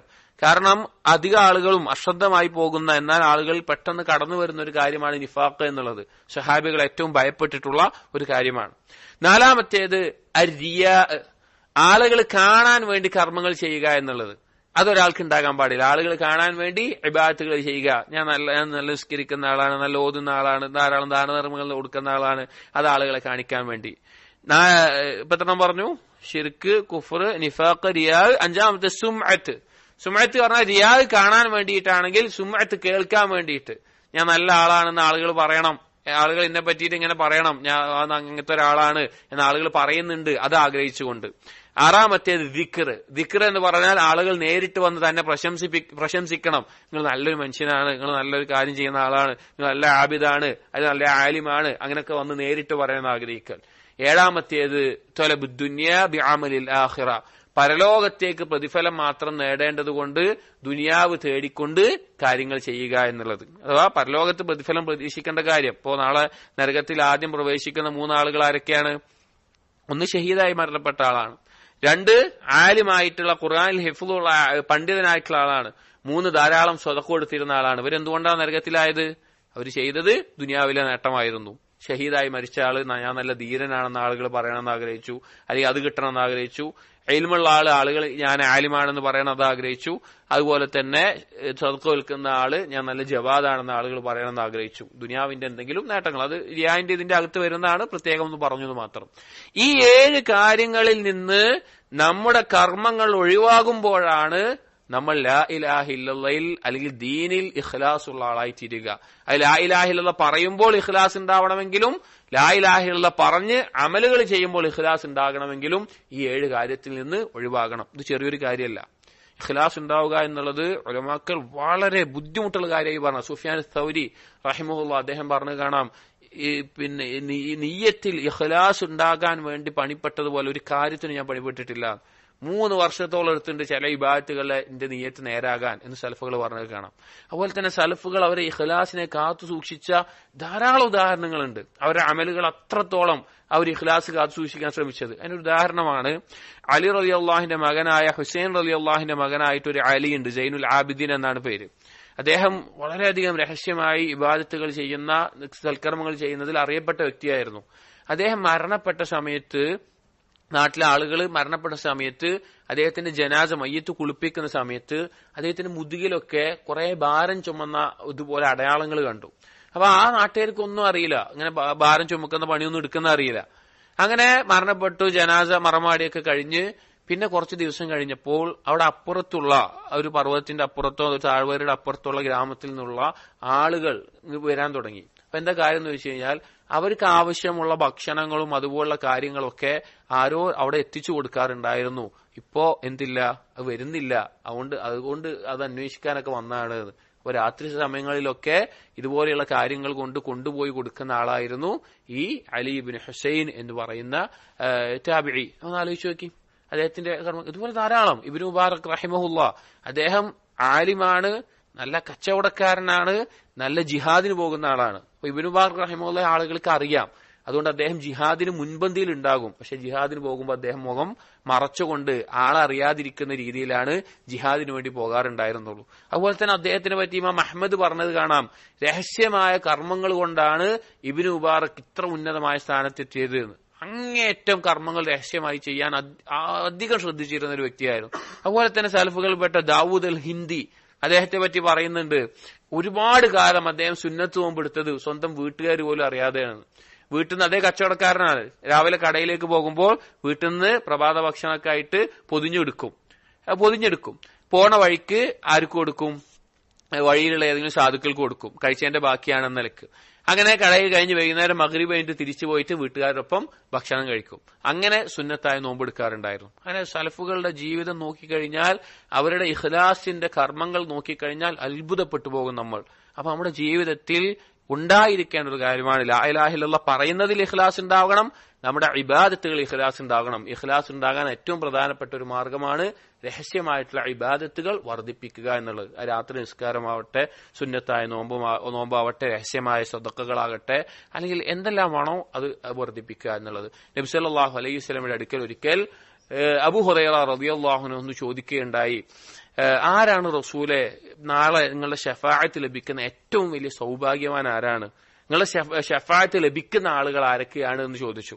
അപ്പൊ റസൂലുള്ളാഹി സ്വല്ലല്ലാഹു അലൈഹി വസല്ലം പറഞ്ഞു, അബൂ ഹുറൈറ, നീ ഇത് ചോദിക്കണം എന്ന് ഞാൻ ആഗ്രഹിച്ചിരുന്നു. കാരണം നിനക്ക് ഹദീസ് അത്ര ഇഷ്ടമുള്ള ആളാണല്ലോ, അതുകൊണ്ട് നീ ചോദിക്കണം എന്ന് ഞാൻ ആഗ്രഹിച്ചിരുന്നു എന്ന് പറഞ്ഞിട്ട് പറഞ്ഞു കൊടുത്തു, അസ്അദുൻ നാസി ബിശഫാഅതി യൗമൽ ഖിയാമ മൻ ഖാല ലാ ഇലാഹ ഇല്ലല്ലാഹ് ഖാലിസൻ മിൻ ഖൽബിഹി. എന്റെ ശഫാഅത്ത് ലഭിക്കുന്ന സൗഭാഗ്യവാൻ എന്ന് പറഞ്ഞു കഴിഞ്ഞാൽ ആരാണോ ലാ ഇലാഹ ഇല്ലല്ലാഹ് ഇഖ്ലാസോടുകൂടി പറയുന്നത് അവനാണെന്ന് പറഞ്ഞു. ഇഖ്ലാസോടുകൂടി ലാ ഇലാഹ ഇല്ലല്ലാഹ് പറയുന്നവനാണെന്ന് പറഞ്ഞു. അപ്പൊ ലാ ഇലാഹ ഇല്ലല്ലാഹ് പറയൽ ഇഖ്ലാസോടുകൂടിയാകണം, ജീവിതത്തിൽ അതിനുശേഷമുള്ള അമലുകൾ ഇഖ്ലാസോടുകൂടിയാവണം. നമ്മൾ ഏറ്റവും നമ്മിലേക്ക് വരുന്ന, അല്ലെങ്കിൽ നമ്മൾ അറിയാതെ ആഗ്രഹിച്ചു പോകുന്ന ഒരു കാര്യമാണ് ഇഖ്ലാസിനെ തകർക്കുന്നത്. ശിർക്കിന്റെ ചെറിയ ഇനമാവട്ടെ, അത് അതിലേക്ക് കടന്നു വരും. നിങ്ങൾ ആലോചിച്ച് നോക്കിയും, ഒരിക്കൽ അബൂബക്കർ സിദ്ദീഖ് റളിയല്ലാഹുവിനോട് നബി സല്ലല്ലാഹു അലൈഹി വസല്ലം പറയുകയാണ്, ലശ്ശിർകു അഖ്ഫാ മിൻ ദബീബിൻ നംൽ. അബൂബക്കർ റളിയല്ലാഹു പറയുന്നത്, നിങ്ങളിലേക്ക് ശിർക്ക് ഒരു ഉറുമ്പിന്റെ കാലടിപ്പാട് വെക്കുമ്പോൾ ഉണ്ടാകുന്ന ഒരു ശബ്ദത്തിനേക്കാൾ ഗോപ്യമായി നിലക്ക് കടന്നു വരുന്നു. ആരോടാ പറയണ നോക്കണം? അമ്പിയാക്കളിൽ ഏറ്റവും ശ്രേഷ്ഠനായിട്ടുള്ള ആൾ, ഔലിയാക്കളിൽ ഏറ്റവും ശ്രേഷ്ഠനായിട്ട് ആളോട് എന്ത് പറയുന്നത്? ശിർക്ക് നിങ്ങളിലേക്ക് അത്രയും ഗോപ്യമായിട്ട് നിങ്ങളിലേക്ക് കടന്നു വരും. അപ്പൊ പേടിച്ചു, എങ്ങനെയാണ് രക്ഷപ്പെടുക എന്ന് ചോദിച്ചു. ആകെ പേടിച്ചുപോയി. അവർ നബി സല്ലല്ലാഹു അലൈഹി വസല്ലം പറഞ്ഞു, ഞാൻ നിങ്ങൾക്ക് ഒരു കലിമത്ത് പഠിപ്പിച്ചു തരാം, അത് പറഞ്ഞാൽ എന്തുണ്ടാകും? നിങ്ങൾക്ക് ഈ ശിർക്കിന്റെ വാക്കിൽ നിന്ന് ശിർക്കിന്റെ ചെറിയ ഭാഗത്ത് നിന്ന് രക്ഷപ്പെടാന്ന് പറഞ്ഞിട്ട് ഈ ദുആ പഠിപ്പിച്ചു കൊടുത്തത്. അല്ലാഹുമ്മ ഇന്നി അഊദു ബിക അൻ ഉശ്രിക ബിക ശൈഅൻ അഅലമുഹു വസ്തഗ്ഫിറുക ലിമാ ലാ അഅലം. അറിഞ്ഞുകൊണ്ട് നിന്നിൽ ശിർക്ക് ചെയ്യുന്നതിനെ തൊട്ട് ഞാൻ രക്ഷ തേടുന്നു, അറിയാതെ സംഭവിക്കുന്നതിനെ തൊട്ട് ഇസ്തിഗ്ഫാറും തേടുന്നു എന്നുള്ള ഈ വാക്ക് ശിർക്കിൽ നിന്ന് സംരക്ഷണമേകാനുള്ള വാക്കാണ്, ഇഖ്ലാസ് ഉണ്ടാകാനുള്ള വാക്കാണ്. അപ്പൊ എത്ര നിബന്ധനകൾ പറഞ്ഞു? 1 ഇൽമ്, 2 യഖീന്, 3 ഇഖ്ലാസ്, 4മത്തേത് അസ്ദിഖ്. ഇഖ്ലാസ് ഇല്ലാതാക്കുന്നത് ശിർക്കിനെയും റിയായിനെയും. 4മത്തേത് സിദ്ഖ്. സിദ്ഖ് ഇല്ലാതാക്കുന്നത് കദിബിനെയാണ്. സിദ്ഖ് എന്ന് പറഞ്ഞാൽ സത്യസന്ധത എന്നുള്ളത്. ഇവിടെ ഇഖ്ലാസും സിദ്ഖും തമ്മിലുള്ള വ്യത്യാസം ഒരു മൈന്യൂട്ടായിട്ടുള്ള വ്യത്യാസമാണ് ഇഖ്ലാസും സിദ്ഖും തമ്മിലുള്ളത്. അതിന് പണ്ഡിതന്മാർ പറഞ്ഞിട്ടുള്ളത്, ഇഖ്ലാസ് എന്ന് പറഞ്ഞാൽ തൗഹീദുൽ മുറാദ്, ലക്ഷ്യത്തെ ഏകനാക്കുന്നതിനാണ് ഇഖ്ലാസ് എന്ന് പറയുന്നത്. ഒരാളുടെ ലക്ഷ്യം ഒന്ന് മാത്രമാകുന്നതിനാണ് ഇഖ്ലാസ് എന്ന് പറയുന്നത്. സിദ്ഖ് എന്ന് പറഞ്ഞാൽ തൗഹീദുൽ മുറാദ്, ഒരുത്തന്റെ ഉദ്ദേശം ഒന്നിലേക്ക് മാത്രമാകുന്നതിനാണ് സിദ്ഖ് എന്ന് പറയാം. ഇഖ്ലാസിനേക്കാൾ സബ്റ്റിലായിട്ടുള്ള, ഇഖ്ലാസിനേക്കാൾ മൈന്യൂട്ടായിട്ടുള്ള ഒരു കാര്യമാണ് സിദ്ഖ്. ഇമാം ഔസാഇയോ മറ്റോ പറഞ്ഞൊരു വാക്ക് കാണാം, ഇഖ്ലാസ് ഉണ്ടാവലിന്റെ ബുദ്ധിമുട്ടുള്ള ഒരു കാര്യമാണ്, ഇഖ്ലാസിൽ സിദ്ഖ് ഉണ്ടാവുക എന്ന് പറഞ്ഞാൽ അതിനേക്കാൾ ബുദ്ധിമുട്ടുള്ള ഒരു കാര്യമാണ് എന്ന്. അപ്പൊ അത്ര നമ്മുടെ ചെയ്യുന്നതിന്റെ ഉദ്ദേശം പരിപൂർണമായി പ്യുവർ ആയിരിക്കുക എന്നുള്ളതാണ് സിദ്ഖ് എന്ന് പറഞ്ഞു കഴിഞ്ഞാൽ. ഇതിൽ നമ്മുടെ ജീവിതത്തിലുള്ള എല്ലാ പരീക്ഷണങ്ങളുടെയും അടിസ്ഥാന ലക്ഷ്യം ഈ സിദ്ഖുള്ളവരെ വേർതിരിക്കാനാണ്. സൂറത്തുൽ അൻകബൂത്തിൽ അല്ലാഹു തആല രണ്ടാമത്തെ ആയത്തിൽ പറയുന്നുണ്ട്, അഹസിബന്നാസ് അയ്യുത്രകു അയ്യഖൂലു ആമന്നാ വഹും ലാ യുഫ്തനൂൻ. ജനങ്ങൾ വിചാരിച്ചു പോയിട്ടുണ്ടോ ലാ ഇലാഹ ഇല്ലല്ലാഹ് അല്ലെങ്കിൽ ഈമാൻ ഉള്ളവരാണ് എന്ന് പറഞ്ഞതിന്റെ പേരിൽ അവരെ വിട്ടേക്കുമെന്ന്. വലഖദ് ഫതന്നല്ലദീന മിൻ ഖബ്ലിഹിം ഫലയഅലമന്നല്ലാഹു അല്ലദീന സദഖൂ വലയഅലമന്നൽ കാദിബീൻ. അവരുടെ മുമ്പുണ്ടായിരുന്ന എല്ലാവരെയും നാം പരീക്ഷിച്ചിട്ടുണ്ട്. അതിൽ സിദ്ഖുള്ളവരെ വേർതിരിച്ചറിഞ്ഞിട്ടുണ്ട്, കദിബുള്ളവരെ വേർതിരിച്ചറിഞ്ഞിട്ടുണ്ട്. ലാ ഇലാഹ ഇല്ലല്ലാഹ് പറഞ്ഞ ഒരാൾക്ക് ജീവിതത്തിൽ വരുന്ന ഒരു പരീക്ഷണം എന്ന് പറഞ്ഞാൽ ഓരോ നിമിഷവും നമ്മൾ പറഞ്ഞത് സിദ്ഖോടുകൂടിയാണോ കദിബോടുകൂടിയാണോ എന്ന് വേർതിരിക്കാൻ വേണ്ടിയിട്ടാണ്. നമ്മൾ ഗൗരവത്തിൽ മനസ്സിലാക്കണം. കൂനു മഅസ്സാദിഖീൻ എന്ന് അല്ലാഹു പറഞ്ഞിട്ടുണ്ടെങ്കിൽ സിദ്ഖ് ഗൗരവത്തിലുള്ള ഒരു വിഷയമാണ്. നമുക്ക് ഉണ്ടോ ഇല്ലേ എന്നുള്ളത് നമ്മൾ പരിശോധിച്ചുകൊണ്ടേയിരിക്കേണ്ട ഒരു കാര്യമാണ്. നോക്കൂ, സഹാബികളുടെ ചരിത്രത്തിൽ അവർ അവരുടെ സിദ്ഖ് തെളിയിച്ച ധാരാളം സംഭവങ്ങൾ കാണാം. അത് സ്വഹീഹ് ബുഖാരിയിലെല്ലാം ഉദ്ധരിച്ചിട്ടുള്ള ഒരു ഹദീസ്, അനസ് ഇബ്നു മാലിക് റളിയല്ലാഹു അൻഹു ഉദ്ധരിച്ചിട്ടുള്ള ഒരു ഹദീസാണ്. ഈ സിദ്ഖിന്റെ ബാബില് നിർബന്ധമായും കേട്ടിരിക്കേണ്ട രണ്ട് പ്രധാനപ്പെട്ട സംഭവം ഉണ്ട്. അതിലൊന്നാണിത്. അനസ് ഇബ്നു മാലിക് റളിയല്ലാഹു അൻഹു പറയുന്നുണ്ട്, എന്റെ ഉപ്പാന്റെ സഹോദരനുണ്ട്, അനസ് ഇബ്നു നവർ എന്നാണ് പേര്. അനസ് ഇബ്നു നവർ എന്റെ ഉപ്പാന്റെ സഹോദരൻ. അനസ് ഇബ്നു നവറിന് ബദർ യുദ്ധത്തിൽ പങ്കെടുക്കാൻ സാധിച്ചില്ല. ബദർ യുദ്ധം നടക്കുന്ന സമയത്ത് എല്ലാ സ്വഹാബികളും വിളിച്ചറിയിച്ചുകൊണ്ടല്ല ബദർ യുദ്ധത്തിന് പോകുന്നത്. ഉണ്ടായിരുന്ന കുറച്ച് ആളുകൾ കൂട്ടി അങ്ങോട്ട് പോയതാണ്. അതുകൊണ്ട് തന്നെ യുദ്ധത്തിനാണ് എന്നൊന്നും അങ്ങനെ ലക്ഷ്യമൊന്നും ഉണ്ടായിരുന്നില്ല. അപ്പോൾ ചില കാരണങ്ങളാൽ പോകാൻ സാധിച്ചില്ല. പിന്നീട് ബദറിൽ പങ്കെടുത്ത ആളുകൾക്കുള്ള ഫضലും മറ്റും കേട്ട സമയത്ത് അനസ് ബിൻ നവർ റളിയല്ലാഹു അൻഹുവിന് ഭയങ്കര വിഷമായി, പങ്കെടുക്കാൻ പറ്റിയില്ലല്ലോ. അങ്ങനെ നബി സല്ലല്ലാഹു അലൈഹി വസല്ലം അടുക്കൽ വന്നിട്ട് അനസ് ബിൻ നവർ റളിയല്ലാഹു അൻഹു പറഞ്ഞു, ഒരു തവണ കൂടി റസൂലെ നിങ്ങളുടെ ഒപ്പം എന്തെങ്കിലും ഒരു അവസരം എനിക്ക് കിട്ടിയാ ഞാൻ കാണിച്ചു തരും ഞാൻ എന്താ ചെയ്യാന്ന് പറഞ്ഞു. അള്ളാഹുവിനോട് റസൂലുള്ളാഹിന്റെ മുമ്പിൽ വെച്ച് പറഞ്ഞു, ഞാൻ കാണിച്ചു തരും അള്ളാഹ് ഞാൻ എന്താ ചെയ്യുന്നത് എന്ന് പറഞ്ഞു. അങ്ങനെ പിന്നെയാണ് കുറച്ച് കഴിഞ്ഞപ്പോൾ ഉഹദ് യുദ്ധത്തിന് വേണ്ടി പോകുന്നത്. ഉഹദ് യുദ്ധത്തിന് പോകുന്ന സമയത്ത് ആദ്യ സമയത്ത് മുസ്ലിമീങ്ങൾ ജയിച്ചു. പിന്നെ പെട്ടെന്നുണ്ടായ അക്രമത്തിൽ ഛിന്ന ഭിന്നമായിട്ട് ഓടി. ആ സമയത്ത് അനസ് ബിൻ നവർ റളിയല്ലാഹു അൻഹു ശത്രുക്കളുടെ ഇടയിലേക്കാണ്ട് ഓടുകയാണ്. മുസ്ലിങ്ങൾ ഇവിടുന്ന് ഛിന്ന ഭിന്നമായ ഓടുകയാണ്, ശത്രുക്കൾ ഒരുമിച്ച് വരികയാണ്. അതിൽ ഒരാള് ശത്രുക്കളുടെ ഇടയിലേക്ക് അങ്ങോട്ട് യുദ്ധം ചെയ്ത് ഓടുകയാണ്. അപ്പൊ സഅദ് ബിൻ ഉബാദ റളിയല്ലാഹു അൻഹു ഇത് കണ്ടപ്പോൾ ചോദിച്ചു, എങ്ങട്ടാ പോകുന്നത്, എങ്ങട്ടാ ഈ ഓടി പോകുന്നത് ചോദിച്ചു. അപ്പോ അനസ് ബിൻ നവർ റളിയല്ലാഹു അൻഹു പറഞ്ഞൊരു വാക്കാണ്, ഇന്നി ലഅജിദു റീഹൽ ജന്ന ദൂന ഉഹദ്. എനിക്കതാ സ്വർഗത്തിന്റെ ഗന്ധം അടിക്കുന്നുണ്ട് ഉഹദിന്റെ താഴെ, ഞാൻ അതുകൊണ്ട് പോവാണെന്ന് പറഞ്ഞു. അങ്ങനെ യുദ്ധം കഴിഞ്ഞ് ശരീരമൊക്കെ എടുത്തു നോക്കുന്ന സമയത്ത് ഒരു ശരീരം ആരെന്ന് മനസ്സിലാവണില്ല. 80 ചില്ലാനം വെട്ടും അമ്പുകൊണ്ടുള്ള കുത്തും അങ്ങനെയൊക്കെ സംഭവിച്ചിട്ട് ആരെ മനസ്സിലാവില്ല. പുരുഷന്മാരൊക്കെ നോക്കിയത് ആരാ മനസ്സിലാവണില്ല. അത്രയും വികൃതമായിട്ടുണ്ട്. അവസാനം സ്ത്രീകൾ അവരെ ഭർത്താവോ ഉപ്പയോ മകനോ സഹോദരൻ ആരോ നോക്കിയ സ്ത്രീകളെ വിട്ടു. ആ സ്ത്രീകളെ നോക്കുന്ന സമയത്ത് ഫാത്തിമ എന്നാണ് പേരെന്ന് ഓർമ്മ, ഫാത്തിമ ബിൻത് നവർ വന്നിട്ട് പറഞ്ഞു, ഒരു അടയാളം കണ്ടപ്പോൾ പറഞ്ഞു, ഇതിന്റെ സഹോദരൻ അനസ് ബിൻ നവറാണെന്ന് പറഞ്ഞു. എന്നിട്ട് അനസ് ബിൻ മാലിക് റളിയല്ലാഹു അൻഹു പറയാണ്, അന്ന് അവിടെ മരണപ്പെട്ട ആളുകളുടെ ഷഹീദായവരുടെ വിഷയത്തിലാണ് സൂറത്തുൽ അഹ്സാബിലെ ഈ ആയത്ത് ഇറങ്ങിയത് എന്നാണ് ഞങ്ങൾ വിശ്വസിക്കുന്നത്. പറഞ്ഞിട്ട് പറഞ്ഞു, മിനൽ മുഅ്മിനീന റിജാലുൻ സ്വദഖൂ മാ ആഹദുല്ലാഹ അലൈഹി. മുഅ്മിനീങ്ങളിൽ ചില ആളുകളുണ്ട്, അവർ അള്ളാഹുവിനോട് ചെയ്തിട്ടുള്ള കരാറിൽ സിദ്ഖ് കാണിക്കുന്ന ആളുകളാണ്. ആ ആളുകൾ അവരതാ ചിലർ അവരുടെ കരാർ പൂർത്തീകരിച്ചു എന്നിറങ്ങിയ ആയത്ത് ഇവരുടെ മേലെ ഇറങ്ങിയതാണ് എന്ന് അനസ് ബിൻ മാലിക് റളിയല്ലാഹു അൻഹു പറയാണ്. അപ്പൊ നമ്മൾ ആലോചിക്കേണ്ടത്, നമ്മൾ ലാ ഇലാഹ ഇല്ലല്ലാഹ് പറയുമ്പോൾ നമുക്കൊരു വിശ്വാസമുണ്ട്. ആ വിശ്വാസം തെളിയിച്ചു കൊടുക്കണം. അത് ചിലപ്പോ രോഗമായി വരുന്ന പരീക്ഷണമാകാം, ദാരിദ്ര്യമായി വരുന്ന പരീക്ഷണമാകാം, ഹലാലും ഹറാമും വേർതിരിച്ച് തെരഞ്ഞെടുക്കേണ്ട പരീക്ഷണമാകാം. ഏത് സന്ദർഭത്തിലും അതിൽ സിദ്ഖുണ്ടോ എന്ന് കാണിക്കാൻ വേണ്ടിയിട്ടില്ല. പറഞ്ഞ ലാ ഇലാഹ ഇല്ലല്ലാഹ് ആണല്ലോ, അതിൽ സിദ്ഖുണ്ടോ എന്ന് അറിയാനാ. മറ്റൊരു ഹദീസ് കാണാം. ഒരിക്കൽ ഒരു അറാബി നബി സല്ലല്ലാഹു അലൈഹി വസല്ലം അടുക്കൽ വന്നു. അറാബി ഹിജ്റ രണ്ട് തരത്തിലുണ്ട്. ഒന്ന് മക്കയിൽ നിന്ന് മദീനയിലേക്ക് അല്ലെങ്കിൽ കുഫറിന്റെ നാട്ടിൽ നിന്ന് ഇസ്ലാമിന്റെ നാട്ടിലേക്ക് പോകുന്ന ഹിജ്റ. രണ്ടാമത്തെ ഹിജ്റ എന്ന് പറഞ്ഞാൽ അറാബികൾ അവരുടെ ഗോത്രവും നാടും വിട്ട് പട്ടണത്തിലേക്ക് വരുന്ന ഹിജ്റ ഉണ്ട്. അവർക്കും തിരിച്ചു പോകാൻ പാടില്ല. ഹിജ്റ ചെയ്ത് വന്നാൽ പിന്നെ തിരിച്ചു പോകാൻ പാടില്ല. അങ്ങനെ നബി സല്ലല്ലാഹു അലൈഹി വസല്ലം അടുക്കിലേക്ക് ഒരു അറാബി വന്നിട്ട് പറഞ്ഞു, റസൂലെ ഞാൻ നിങ്ങളിലേക്ക് ഹിജ്റ ചെയ്ത് വന്നാണ്, ഇസ്ലാം സ്വീകരിച്ചു എന്ന് പറഞ്ഞു. അങ്ങനെ കുറച്ച് കഴിഞ്ഞപ്പോൾ ഒരു യുദ്ധം ഉണ്ടായി. അപ്പൊ യുദ്ധം ഉണ്ടായ സന്ദർഭത്തിൽ ഈ അറാബിക്ക് പിന്നെ യുദ്ധത്തിൽ കാര്യമായി മുന്നിലൊന്നും കൊടുത്തില്ല. അവിടെയുള്ള ആടുകളെ മേക്കാനോ അല്ലെങ്കിൽ ഒട്ടകത്തിനെ നോക്കാനോ ഒക്കെ ആയിട്ടുള്ള ജോലിയാണ് കൊടുത്തത്. അങ്ങനെ യുദ്ധം കഴിഞ്ഞപ്പോ ഗനീമത്ത് സ്വത്ത് വീതിച്ചു. ആ വീതിക്കുന്ന സമയത്ത് ഒരു ഒട്ടകത്തിനെയോ മറ്റോ, പല വിഭാഗത്തിൽ കാണാം, ഗനീമത്ത് സ്വത്തിൽ നിന്ന് ഓരോ ഓഹരി ഒരു ഒട്ടകത്തിനെയോ മറ്റോ ഈ ആറാബിക്ക് വേണ്ടി നബി സല്ലല്ലാഹു അലൈഹി വസല്ലം മാറ്റിവെച്ചു. സ്വഹാബികൾ പറഞ്ഞു അവൻ ഒട്ടകത്തെ മേക്കാൻ പോയിരിക്കുകയാണെന്നൊക്കെ പറഞ്ഞു. അങ്ങനെ അയാൾ ആ ആറാബി തിരിച്ചു വന്നപ്പോ സ്വഹാബികൾ കൊടുത്തു, ഇത് റസൂലുള്ളാഹി തരാൻ പറഞ്ഞു. അപ്പൊ ഈ ആറാബി ചോദിച്ചു റസൂലുള്ളാഹി എന്നാണ് പറഞ്ഞപ്പോ അതും പിടിച്ചിട്ട് റസൂലുള്ളാഹിന്റെ അടുത്തേക്ക് പോയി. എന്നിട്ട് പറഞ്ഞു മാഹുവ റസൂലേ ഇതെന്താ കാര്യം ചോദിച്ചു. അപ്പൊ റസൂലുള്ളാഹി സ്വല്ലല്ലാഹു അലൈഹി വസല്ലം പറഞ്ഞു എനിക്ക് ഗനീമത്ത് വീതിച്ച് എന്നാണ് പറഞ്ഞു. അപ്പോ ആ അറാബി നബി സല്ലല്ലാഹു അലൈഹി വസല്ലം തിരിച്ചു പറഞ്ഞു, ഇതിനു വേണ്ടിയിട്ടല്ല റസൂലെ ഞാൻ ഇസ്ലാം സ്വീകരിച്ചത്, ഇതിനു വേണ്ടിയിട്ടല്ല നിങ്ങളെ ഞാൻ പിൻപറ്റിയത്. എന്നിട്ട് കഴുത്തിൽ കൈ വെച്ചിട്ട് പറഞ്ഞു, ഇതാ ഇവിടെ അമ്പ് തറച്ചിട്ട് എനിക്ക് സ്വർഗത്തിൽ പ്രവേശിക്കണം, അതിനു വേണ്ടിയിട്ടാണെന്ന് പറഞ്ഞു. ഇവിടെ വിരൽ വെച്ചാണ് ഇതിൽ അമ്പ് തറച്ചിട്ട് എനിക്ക് സ്വർഗത്തിൽ പ്രവേശിക്കണം, അതിനു വേണ്ടിയിട്ട് ഞാൻ ഇസ്ലാം സ്വീകരിച്ചെന്ന് പറഞ്ഞു. നമ്മൾ വാക്ക് ആലോചിക്കണം. ഇപ്പൊ നമ്മൾ ചില സമയത്തൊക്കെ അള്ളാഹുവിനെ പറ്റി പറയുന്ന ഒരു വാക്കുണ്ടല്ലോ, ആ വാക്ക് നമ്മൾ ജീവിതത്തിൽ തെളിയിച്ചു കൊടുക്കേണ്ടി വരും.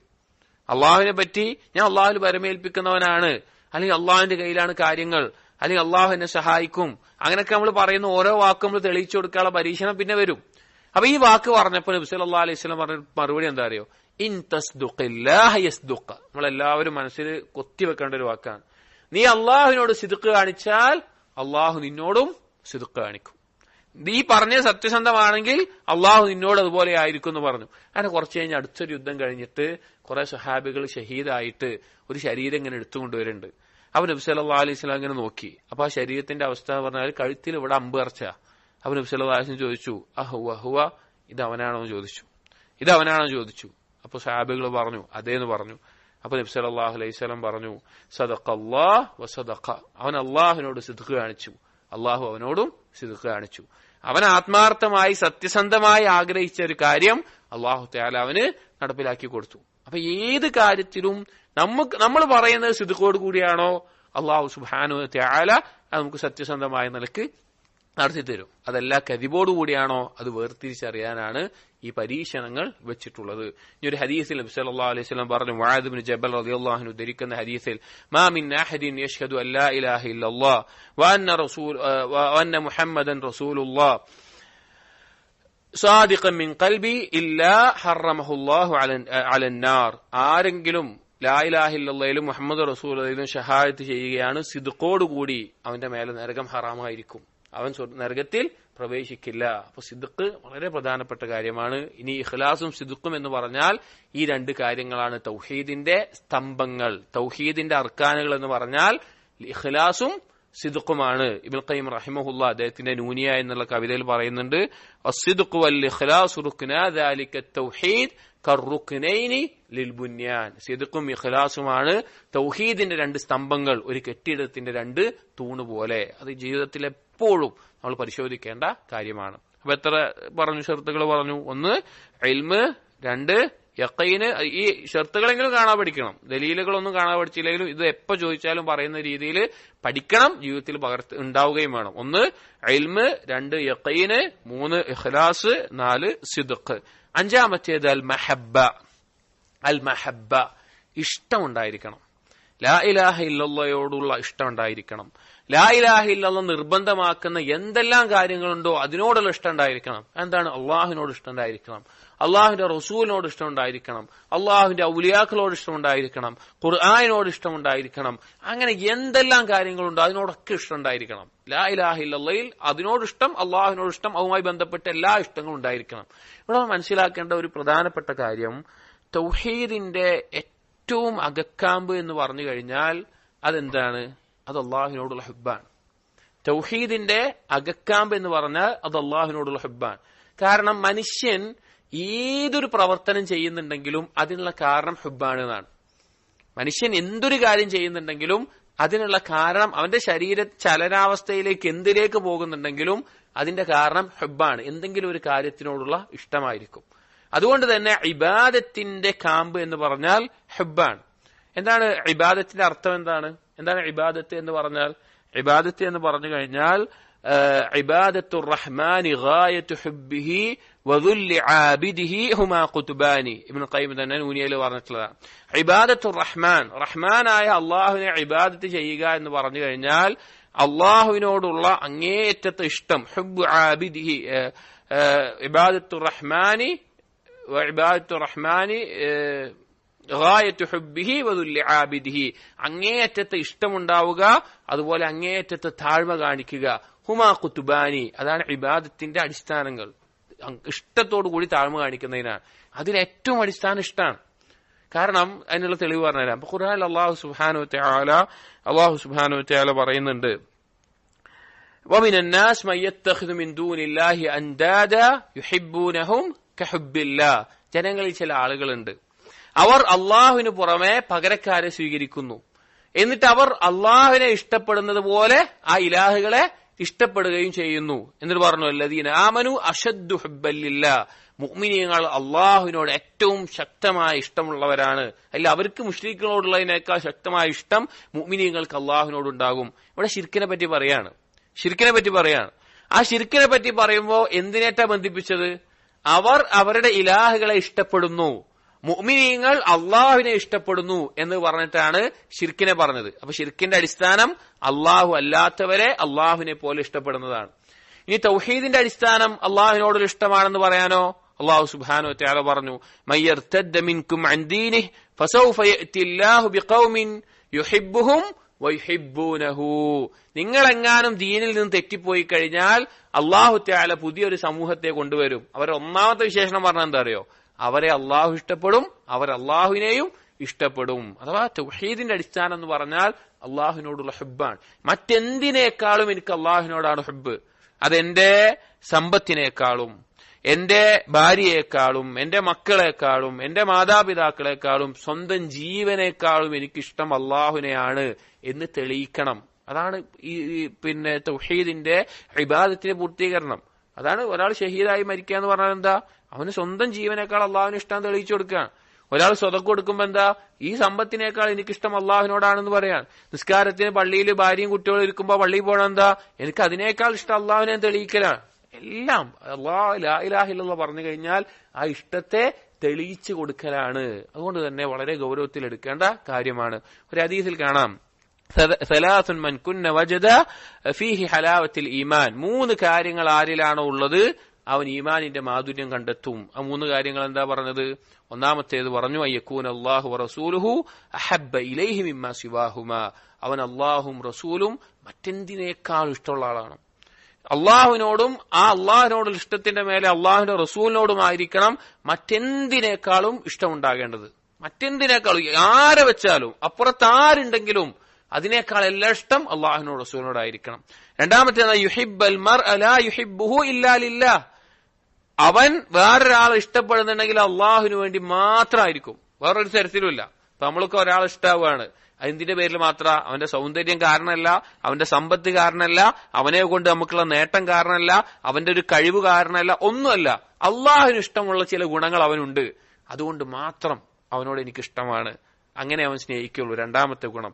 മൂന്നാമത്തേത് പറഞ്ഞത് അയ്യഖ്റഹ ഫിൽ കുഫ്രി കമാ യക്റഹു അയ്യഖ്ദിഫ ഫിന്നാർ. നരകത്തിലേക്ക് എറിയുന്നത് പോലെ കുഫറിലേക്ക് മടങ്ങുന്നത് അവൻ വെറുക്കും എന്നുള്ളത്. അപ്പോ ഈ ലാ ഇലാഹ ഇല്ലല്ലാഹ് ഇഷ്ടം, അല്ലെങ്കിൽ അള്ളാഹുമായി ബന്ധപ്പെട്ട ഇഷ്ടം എന്ന് പറഞ്ഞാൽ, ഒന്ന് അള്ളാഹുവിനെ ഇഷ്ടപ്പെടണം, മറ്റെന്തിനേക്കാൾ അള്ളാഹുവിനെ ഇഷ്ടപ്പെടണം. 2 അള്ളാഹു ഇഷ്ടപ്പെട്ടതിനൊക്കെ ഇഷ്ടപ്പെടണം. അതിൽ പെട്ടതാണ് അള്ളാഹുവിന്റെ റസൂലിനെ, റസൂലിന്റെ സഹാബികളെ, അള്ളാഹുവിന്റെ ഔലിയാക്കളെ, അള്ളാഹു പരിശുദ്ധമാക്കിയുള്ള സ്ഥലങ്ങളെ, അള്ളാഹുവിന് ഇഷ്ടമുണ്ടെന്ന് പറഞ്ഞിട്ടുള്ള എല്ലാത്തിനെയും. മൂന്നാമത്തേത് അള്ളാഹുവിന് വേണ്ടി ഇഷ്ടപ്പെടണം. അള്ളാഹുവിന് വേണ്ടി, അള്ളാഹുവിന് ഇഷ്ടമുള്ള കാര്യങ്ങൾ ഒരാളുണ്ട് എന്നുള്ളത് കൊണ്ട് മാത്രം മറ്റൊരാൾ ഇഷ്ടപ്പെടണം. അത് വളരെ ശ്രേഷ്ഠമായിട്ടുള്ള കാര്യം കേട്ടോ. നമ്മൾ പരസ്പരം ഇഷ്ടപ്പെടുന്നത് അള്ളാഹുവിന് വേണ്ടി ആവുക എന്നുള്ളത് വളരെ മഹത്തുള്ള കാര്യമാണ്. ചില ഹദീസുകൾ വന്നിട്ടുണ്ട്, നാളെ അമ്പിയാക്കളും ശുഹദാക്കളും പോലും അസൂയപ്പെടുന്ന, റിബ്തത്ത് തോന്നുന്ന ഒരു പദവിയിൽ അള്ളാഹുവിന് വേണ്ടി പരസ്പരം സ്നേഹിച്ചവരുണ്ടാകും. അള്ളാഹുവിന് വേണ്ടി ഒരു സഹോദരനെ സ്നേഹിച്ച് അവനെ കാണാൻ വേണ്ടി ഒരു യാത്ര പോകുമ്പോ അതിന്റെ ഇടയിൽ മലക്കിനെ കൊണ്ട് പരീക്ഷിച്ചിട്ട് അവനോട് അറിയിക്കും, നീ അവനെ സ്നേഹിക്കുന്നത് പോലെ അള്ളാഹു നിന്നെ സ്നേഹിക്കുന്നുണ്ട്. വളരെ മൂല്യവത്തായിട്ടുള്ള ഈമാനിന്റെ ഉന്നതമായ ഒരു അവസ്ഥയാണ് അള്ളാഹുവിന് വേണ്ടി ഇഷ്ടപ്പെടുക എന്നുള്ളത്. ആ ഇഷ്ടം തോന്നിയിട്ടുണ്ടെങ്കിൽ തുറന്നു പറയും വേണം. ഒരാളെ നമുക്ക് അള്ളാഹുവിന് വേണ്ടി ഇഷ്ടപ്പെട്ടു, അള്ളാഹുവിന് ഇഷ്ടമുള്ള ഗുണങ്ങൾ അയാൾക്ക് ഉള്ളതുകൊണ്ട് ഇഷ്ടപ്പെട്ടു, ഇന്നി ഉഹിബ്ബുക ഫില്ലാഹ് എന്ന് പറയണം. അള്ളാഹുവിന് വേണ്ടി ഞാൻ നിന്നെ ഇഷ്ടപ്പെടുന്നു എന്ന് പറയണം. അങ്ങനെ ഒരാൾ പറഞ്ഞു കഴിഞ്ഞാൽ മറുപടി എന്താണ്? അഹബ്ബകല്ലദീ അഹ്ബബ്തനീ ലഹു. ആർക്ക് വേണ്ടിയാണോ നീ എന്നെ ഇഷ്ടപ്പെട്ടത് അവൻ നിന്നെയും ഇഷ്ടപ്പെടട്ടെ, അഥവാ അള്ളാഹു നിന്നെയും ഇഷ്ടപ്പെടട്ടെ എന്ന് മറുപടി പറയണം. നബി സല്ലല്ലാഹു അലൈഹി വസല്ലം സഹാബികൾ ഒരിക്കൽ നിൽക്കുമ്പോൾ ഒരാൾ ഇങ്ങനെ പോയി. അപ്പോൾ സഹാബി പറഞ്ഞു, റസൂലൊക്കെ അവൻ നല്ല ഇഷ്ടമാണ്, അവൻ നല്ല ആളാണ്, നല്ല ഇഷ്ടമാണ് പറഞ്ഞു. അവർ റസൂൽ ചോദിച്ചു, അവനെ അറിയിച്ചിട്ടുണ്ടോ ചോദിച്ചു. ഇല്ല എന്ന് പറഞ്ഞു. ഒന്ന് പോയി അറിയിക്കണം പറഞ്ഞു. പോയി അറിയിക്കണം പറഞ്ഞു. അങ്ങനെ ഈ വാക്ക് പറഞ്ഞു, അയാൾ മറുപടി ഇങ്ങനെയും പറഞ്ഞു. അത് നമ്മൾ ചെയ്യേണ്ട ഒരു കാര്യമാണ്. അപ്പൊ ലാ ഇലാഹ ഇല്ലല്ലയിൽ അള്ളാഹുവിനോടുള്ള ഇഷ്ടം, അള്ളാഹു ഇഷ്ടപ്പെട്ടതിനോടുള്ള ഇഷ്ടം, അള്ളാഹുവിന് വേണ്ടിയുള്ള ഇഷ്ടം നമുക്കുണ്ടായിരിക്കണം. എന്നാലാണ് ലാ ഇലാഹ ഇല്ലല്ലാഹ് യഥാർത്ഥ രൂപത്തിൽ ആവുകയുള്ളൂ. ഇതാണ് പ്രധാനപ്പെട്ട നിബന്ധനകൾ. പിന്നെ രണ്ടെണ്ണം ഉള്ളത് ഇതിന്റെ ശാഖപരമായിട്ടുള്ളതാണെങ്കിലും എളുപ്പത്തിൽ മനസ്സിലാക്കാനുള്ളതാണ്. ഒന്ന് അൽ ഖബൂൽ, ലാ ഇലാഹ ഇല്ലല്ലയെ അംഗീകരിക്കണം. ഈ ഹബ്ബിനെതിരാണ് ബുഗ്ള്, കർഹ് എന്നുള്ളത്, വെറുപ്പുണ്ടാവുക, വിദ്വേഷം ഉണ്ടാവുക. അതിനൊക്കെ ഒഴിവായിക്കൊണ്ട് ഇഷ്ടം ഉണ്ടാകണം. അഞ്ചാമത്തേത് അൽ ഖബൂൽ, അംഗീകരിക്കണം. ആറാമത്തേത് അൽ ഖബൂൽ, അംഗീകരിക്കണം. എന്താണോ ലാ ഇലാഹ ഇല്ലല്ലാഹ് കൊണ്ടുവരുന്ന കാര്യങ്ങൾ അതിനെ അംഗീകരിക്കണം. ഒരു തരത്തിലും അതിനെ എതിർക്കാൻ പാടില്ല, അതിനെ അംഗീകരിക്കണം. ഇപ്പോ ഉദാഹരണം പറയുകയാണെങ്കിൽ നബി സല്ലല്ലാഹു അലൈഹി വസല്ലം പറഞ്ഞ ഒരു ഹദീസിൽ കാണാം, ഇന്ന മസല, ഒരു ഹദീസിൽ കാണാം, ഇന്ന മസല മാ ബഅസനി അല്ലാഹു ബിൽ ഇൽമി വൽ ഹുദാ, അറിവ് കൊണ്ടും നേർമാർഗം കൊണ്ടും അല്ലാഹു സുബ്ഹാനഹു വ തആല എന്നെ നിയോഗിച്ചതിന് ഉപമ എന്ന് പറഞ്ഞാൽ കമസലിൽ ഗൈസ്, അതൊരു മഴ പോലെയാണ്. അസ്ഹാബൽ അർദ്, ആ മഴ ഭൂമിയുടെ വ്യത്യസ്ത സ്ഥലങ്ങളിൽ മഴ പെയ്യുന്നു. അതിൽ തൊയ്യിബായിട്ടുള്ള സ്ഥലമുണ്ട്, തൊയ്യിബായിട്ടുള്ള ആ സ്ഥലത്ത് മഴ പെയ്തു കഴിഞ്ഞാൽ ആ വെള്ളത്തെ വലിച്ചെടുത്ത് ആ മഴ എന്ത് ചെയ്യും, ആ ഭൂമി എന്ത് ചെയ്യും, നല്ല ചെടികളും കായ്ക്കനികളും ഒക്കെ നൽകും. അതിന് ഉപകാരം ഉണ്ടാവും, മറ്റുള്ളവർക്ക് ഉപകരിക്കുന്ന രീതിയിൽ റിസൾട്ടും കൊടുക്കും. രണ്ടാമത്തെ ഒരു കൂട്ടർ ഖിആനാണ്, ചതുപ്പ് നിലമാണ്, അത് എടുക്കൂല, മറ്റുള്ളവർക്ക് ഒരു ഉപകാരം ഉണ്ടാവൂല. മൂന്നാമത്തെ കൂട്ടർ പാറക്കെട്ട് പോലെയുള്ളവരാണ്, അത് വെള്ളം ഇങ്ങനെ കെട്ടി നിർത്തും, അതിനൊരു ഉപകാരം ഉണ്ടാവില്ല, പക്ഷെ ബാക്കിയുള്ളവർക്ക് ഉപകാരം ഉണ്ടാവും. നാലാമത്തെ ഒരു കൂട്ടർ അത് അംഗീകരിക്കാതിരിക്കുന്ന ആളുകളാണ്, കബൂലില്ലാത്ത ആളുകളാണ്, അതിന്റെ മൈൻഡിയേ ഇല്ല, അതിന് തിരിഞ്ഞു പോയിക്കൊണ്ടിരിക്കും. അങ്ങനെ 4 കൂട്ടം ആളുകളായിട്ട് തിരിയുന്നുണ്ട്. ഒന്നാമത്തേത് ഒരു ഭൂമി അതിന്റെ വെള്ളം വലിച്ചെടുത്ത് ചെടിയും കായ്ക്കനികളും മറ്റുള്ളവർക്ക് നൽകുന്ന പോലെ, അഥവാ ദീനും ഇൽമും പഠിച്ച് മറ്റുള്ളവർക്ക് ഉപകാരം ഉണ്ടാക്കുന്നവർ. രണ്ടാമത്തേത് ചതുപ്പ് നിലം, അവൻ പഠിക്കൂല, മറ്റുള്ളവർക്ക് അവൻ വലിച്ചെടുക്കണ്ടാവും, അവന് എന്തെങ്കിലും കിട്ടിയിട്ടുണ്ടാവും, പക്ഷെ അവനും ഉപകാരം ഉണ്ടാവില്ല, മറ്റുള്ളവർക്ക് ഉപകാരം ഉണ്ടാവില്ല, ചതുപ്പ് നിലം പോലെ. മൂന്നാമത്തേത് പാറക്കെട്ട് പോലെ, അവൻ ഉപകാരം എടുത്തുണ്ടാവില്ല, പക്ഷെ അത് സൂക്ഷിച്ചു വെക്കും, വേറെയുള്ള ആളുകൾക്ക് എടുത്തു പോകാൻ പറ്റുന്ന അവസ്ഥയിലായിരിക്കും. നാലാമത്തേത് അതിലേക്ക് മൈൻഡ് ചെയ്യാതെ തിരിഞ്ഞു നോക്കാത്ത ആളുകൾ. അപ്പൊ കബൂൽ ഉണ്ടാവണം. എന്താണോ ലാ ഇലാഹ ഇല്ലല്ലാഹ് കൊണ്ടുവന്നത് അത് അംഗീകരിക്കണം. ഏത് കാര്യം ലാ ഇലാഹ ഇല്ലല്ലാഹ് അടിസ്ഥാനത്തിൽ അള്ളാഹു ഇങ്ങനെ പറഞ്ഞിട്ടുണ്ട്, അള്ളാഹു ഇത് വിരോധിച്ചിട്ടുണ്ട്, അത് അംഗീകരിക്കാൻ ഒരു മടുപ്പും ഉണ്ടാകാൻ പാടില്ല. ഇതിനെതിരാണ് അത് അംഗീകരിക്കാതിരിക്കുക എന്നുള്ളത്. ഇപ്പൊ ഖുർആനിൽ ധാരാളം സന്ദർഭത്തിൽ അള്ളാഹു തആല പറഞ്ഞു കാണാം മുശ്രിക്കുകളെ പറ്റിയിട്ട്, വഇന്നഹും കാനൂ ഇദാ ഖീല ലഹും ലാ ഇലാഹ ഇല്ലല്ലാഹ് യസ്തക്ബിറൂൻ, അവരോട് ലാ ഇലാഹ ഇല്ലല്ലാഹ് പറഞ്ഞാൽ അവർ കിബ്ർ കാണിക്കും, അവർ സ്വീകരിക്കാൻ തയ്യാറാവൂല, കബൂൽ അവർക്ക് ഉണ്ടാവില്ല. കബൂൽ ഇല്ലാതാക്കുന്നത് റദ്ദിനെയാണ്, എതിർത്ത് നിൽക്കുന്നതിനെ ഒഴിവാക്കി അതിനെ അംഗീകരിക്കും. ഏഴാമത്തെ നിബന്ധന, അവസാനത്തേത് ലാ ഇലാഹ ഇല്ലല്ലാഹയുടെ ശുറൂത്തുകളിൽ ഉണ്ടാകേണ്ടത് അൽ ഇൻഖിയാദ്, സബ്മിഷൻ എന്നെല്ലാം പറഞ്ഞാൽ കീഴൊതുങ്ങുക എന്നുള്ളതാണ്. അൽ ഇൻഖിയാദ് ഇല്ലാതാക്കുന്നത് തെർക്കിനെയാണ്, അഥവാ കീഴൊതുങ്ങാതിരിക്കുന്ന അവസ്ഥ ഉണ്ടാകാൻ പാടില്ല. എന്താണോ ലാ ഇലാഹ അത് അംഗീകരിച്ചാൽ മാത്രം പോരാ, അംഗീകരിച്ചതുകൊണ്ട് ഒരാൾ എന്താവൂല, വിശ്വാസിയാവൂല, കീഴൊതുങ്ങണം. അപ്പൊ അംഗീകരിച്ച ആളാരാണ്? അബൂതാലിബ് അംഗീകരിച്ചിട്ടുണ്ട്. അബൂതാലിബിന്റെ ഒരു കവിതയായിട്ട് ഇമാം ബുഖാരി ഉദ്ധരിക്കുന്ന ഒരു വാക്ക് കാണാം, ലഖദ് അലിംതു ബി അന്ന ദീന മുഹമ്മദിൻ ഖൈരി അദിയാനി ദീന, എനിക്കറിയാം മുഹമ്മദിന്റെ ദീനാണ് ദീനിൽ വെച്ച് ഏറ്റവും നല്ല, ദീനുകളിൽ വെച്ച് ഏറ്റവും നല്ല ദീനെന്ന് എനിക്ക് നല്ല ബോധമുണ്ട് എന്ന് ആര് പറഞ്ഞിട്ടുണ്ട്? അബൂതാലിബ് പറഞ്ഞിട്ടുണ്ട്. കാരണം ആ ബോധമുണ്ട്, അത് അംഗീകരിച്ചിട്ടുണ്ട്, അതൊക്കെ ശരിയാണെന്ന്. പക്ഷെ എന്ത് ചെയ്തിട്ടില്ല? അത് കീഴൊതുങ്ങിയിട്ടില്ല. ആ ലാ ഇലാഹ ഇല്ലല്ലാഹ് പറയാനോ അതനുസരിച്ച് ജീവിക്കാനോ തയ്യാറായിട്ടില്ല. അപ്പൊ ലാ ഇലാഹ ഇല്ലല്ലാഹ് പറഞ്ഞാൽ അത് അള്ളാഹു സ്വീകരിക്കണമെങ്കിൽ വഅനീബു ഇലാ റബ്ബിക്കും വസ്ലിമൂ ലഹ്. ഇൻഖിയാദ് എന്ന് പറഞ്ഞാൽ ഇസ്തിസ്ലാം, കീഴൊതുങ്ങുക, അള്ളാഹുവിന്റെ കൽപ്പനകൾക്ക് മുമ്പിൽ കീഴൊതുങ്ങുക, അള്ളാഹുവിന്റെ വിരോധനക്ക് മുമ്പിൽ കീഴൊതുങ്ങുക. എന്തെല്ലാമാണോ കൽപ്പനകൾ അതനുസരിക്കുക, വിരോധനങ്ങൾ ഒഴിവാക്കുക. തെറ്റുകൾ വന്നാൽ അനീബു, നിങ്ങൾ അള്ളാഹുലേക്ക് പശ്ചാത്തപിച്ച് സൽക്കർമ്മങ്ങൾ ചെയ്ത് മടങ്ങുക. വസ്ലിമൂ ലഹ്, പൂർണ്ണമായി കീഴൊതുങ്ങിക്കൊണ്ട് ജീവിക്കുക. അതാണ് ഇൻഖിയാദ് കൊണ്ട് ഉദ്ദേശിക്കുന്നത്. അപ്പൊ ഈ കാര്യങ്ങൾ, ഈ 7 നിബന്ധനകൾ നമ്മുടെ ജീവിതത്തിൽ ഉണ്ടെങ്കിൽ മാത്രമാണ് നമ്മുടെ ലാ ഇലാഹ ഇല്ലല്ലാഹ് അല്ലാഹു തആല സ്വീകരിക്കുകയുള്ളൂ. ലാ ഇലാഹ ഇല്ലല്ലാഹ് പറഞ്ഞാൽ സ്വർഗത്തിൽ പ്രവേശിക്കുന്നു എന്നുള്ള ആ കാര്യം ലഭിക്കണമെങ്കിൽ ഈ കാര്യങ്ങൾ വേണം. നമ്മൾ ആദ്യം പറഞ്ഞ ബിത്താഖയുടെ ഹദീസ് പോലെ അത്രയും പാപങ്ങൾ ഉണ്ടായിട്ടും അവൻ പറഞ്ഞ ലാ ഇലാഹ ഇല്ലല്ലാഹ് കൊണ്ട് അവൻ ആ പാപങ്ങളെക്കാൾ വിലപിടിപ്പായ ലാ ഇലാഹ ഇല്ലല്ലാഹ് മാറുന്നത് ഈ നിബന്ധനകൾ പാലിക്കുന്നത് കൊണ്ടും പൂർത്തീകരിക്കുന്നത് കൊണ്ടാണ്. അപ്പൊ പലപ്പോഴും ചില ആളുകൾ വഞ്ചിതരായി പോകുന്നത്, ഞാൻ ലാ ഇലാഹ ഇല്ലല്ലാഹ് പറഞ്ഞ ആളാണല്ലോ, അപ്പൊ എനിക്ക് കുഴപ്പമില്ല, അപ്പൊ സ്വർഗത്തിൽ ഉണ്ടാവുമല്ലോ, അങ്ങനെ ധരിക്കാറുണ്ട്. അതാണ് ഞാൻ ആദ്യം പറഞ്ഞ ദീനിന്റെ പൊതുവായിട്ടുള്ള കായിക. ഒരു കാര്യം ശരിയാവണമെങ്കിൽ ഇജ്തിമാഉ ശുറൂത്തും വേണം, ഇജ്തിനാബുൽ മവാനിഅ വേണം. ആ ഒരു കാര്യം നടക്കാനുള്ള നിബന്ധനകൾ അവിടെ ഉണ്ടായിരിക്കണം. അതിനെ ഇല്ലാതാക്കുന്ന തടസ്സങ്ങളൊക്കെ നീങ്ങുകയും വേണം. എന്നാൽ മാത്രമേ ഒരു കാര്യത്തിന് എന്തുണ്ടാവുകയുള്ളൂ, അതിന്റെ ദീനൊരു കാര്യം അറിഞ്ഞാൽ അതിന്റെ വിധി അവിടെ പാലിക്കപ്പെടണമെങ്കിൽ ഈ രണ്ട് കാര്യങ്ങൾ അവിടെ ഉണ്ടായിരിക്കണം. അപ്പൊ ലാ ഇലാഹ ഇല്ലല്ലാഹ്ക്ക് 7 നിബന്ധനകളുണ്ട്. അത് നമ്മുടെ ജീവിതത്തിൽ ഉണ്ടായിരിക്കുക, അത് കൂടുതൽ പഠിക്കുക, അത് എപ്പോഴും നമ്മൾ പരിശോധിച്ചുകൊണ്ടേയിരിക്കുക, ഇതിനെന്തെങ്കിലും വീഴ്ച വരുന്നുണ്ടോ എന്നുള്ളത്. ഒന്നാമത്തേത് നമ്മൾ പറഞ്ഞ എന്താണ്? ഇൽമാണ്, അറിവുണ്ടാവലാണ്. അത് ജഹലിനെ ഇല്ലാതാക്കും. അതിൽ 2 കാര്യങ്ങളാണ്. ഒന്ന് മഅന, 2 അർക്കാനുകൾ. മഅന ലാ മഅബൂദ ബിഹഖ്ഖിൻ ഇല്ലല്ലാഹ്, അർക്കാനുകൾ അന്നഫി വൽ ഇസ്ബാത്ത്. രണ്ടാമത്തേത് യഖീനാണ്. യഖീൻ ഇല്ലാതാക്കുന്നത് ശക്കിനെയാണ്. ദൃഢമായ വിശ്വാസം ഉണ്ടായിരിക്കണം. അതിൽ ഇൽമുൽ യഖീനുണ്ട്, ഐനുൽ യഖീനുണ്ട്, ഹഖ്ഖുൽ യഖീനുണ്ട്. നമുക്കുള്ളത് ഇൽമുൽ യഖീനാണ്, അതിന്റെ ഉന്നതമായ അവസ്ഥ. പിന്നെ അതിനേക്കാൾ കൂടിയാൽ ഐനുൽ ഖൽബ്, ഇഹ്സാനിന്റെ ദർജയിൽ എത്തുന്നത്. മൂന്നാമത്തേത് ഇഖ്ലാസ് ആണ്, നിഷ്കളങ്കമായി കൊണ്ട് 7 കാര്യങ്ങളിൽ നിന്ന് ഒഴിവായിരിക്കണം. ഏതൊക്കെയാണ് 7 കാര്യങ്ങൾ? ശിർക്ക്, കുഫ്ർ, നിഫാഖ്, റിയാ, സുംഅത്ത്, ദിക്ർ, തലബുദ് ദുനിയ ബിഅമലിൽ ആഖിറ. ഈ 7 കാര്യം ഒഴിവാകുമ്പോഴേ ഇഖ്ലാസ് ഉണ്ടാവുകയുള്ളൂ. അടുത്ത് പറഞ്ഞത് സിദ്ഖാണ്. 4മത്തേത് സിദ്ഖാണ്, സത്യസന്ധമായിരിക്കണം. കപടതയുടെ ഒരു അംശമല്ലാതെ, കളവിന്റെ ഒരു അംശമല്ലാതെ, ഒരു ചതിയോ വഞ്ചനയോ ഒന്നുമില്ലാതെ പറയുന്ന വാക്കും പ്രവർത്തനവും ഒരുപോലെ, അകവും പുറവും ഒരുപോലെ ആയിട്ടുള്ള അവസ്ഥയിലായിരിക്കണം നമ്മൾ ഉണ്ടായിരിക്കേണ്ടത്. 5മത്തെ മഹബ്ബ, മറ്റെന്തിനേക്കാളും ദീനിനോടും ലാ ഇലാഹ ഇല്ലല്ലാഹയോടും അള്ളാഹുവിനോടും റസൂലിനോടും അള്ളാഹു ഇഷ്ടപ്പെടുന്നതിനോടുള്ള ഇഷ്ടം നിറഞ്ഞു നിൽക്കുന്ന അവസ്ഥയായിരിക്കണം ഉണ്ടാകേണ്ടത്. 6മത്തേത് ഖബൂൽ, ദീന് കൊണ്ട് പറയുന്ന ഏത് കാര്യവും അത് അംഗീകരിക്കണം. 7മത്തേത് ഇൻഖിയാദ്, അതിൽ കീഴൊതുങ്ങുകയും വേണം.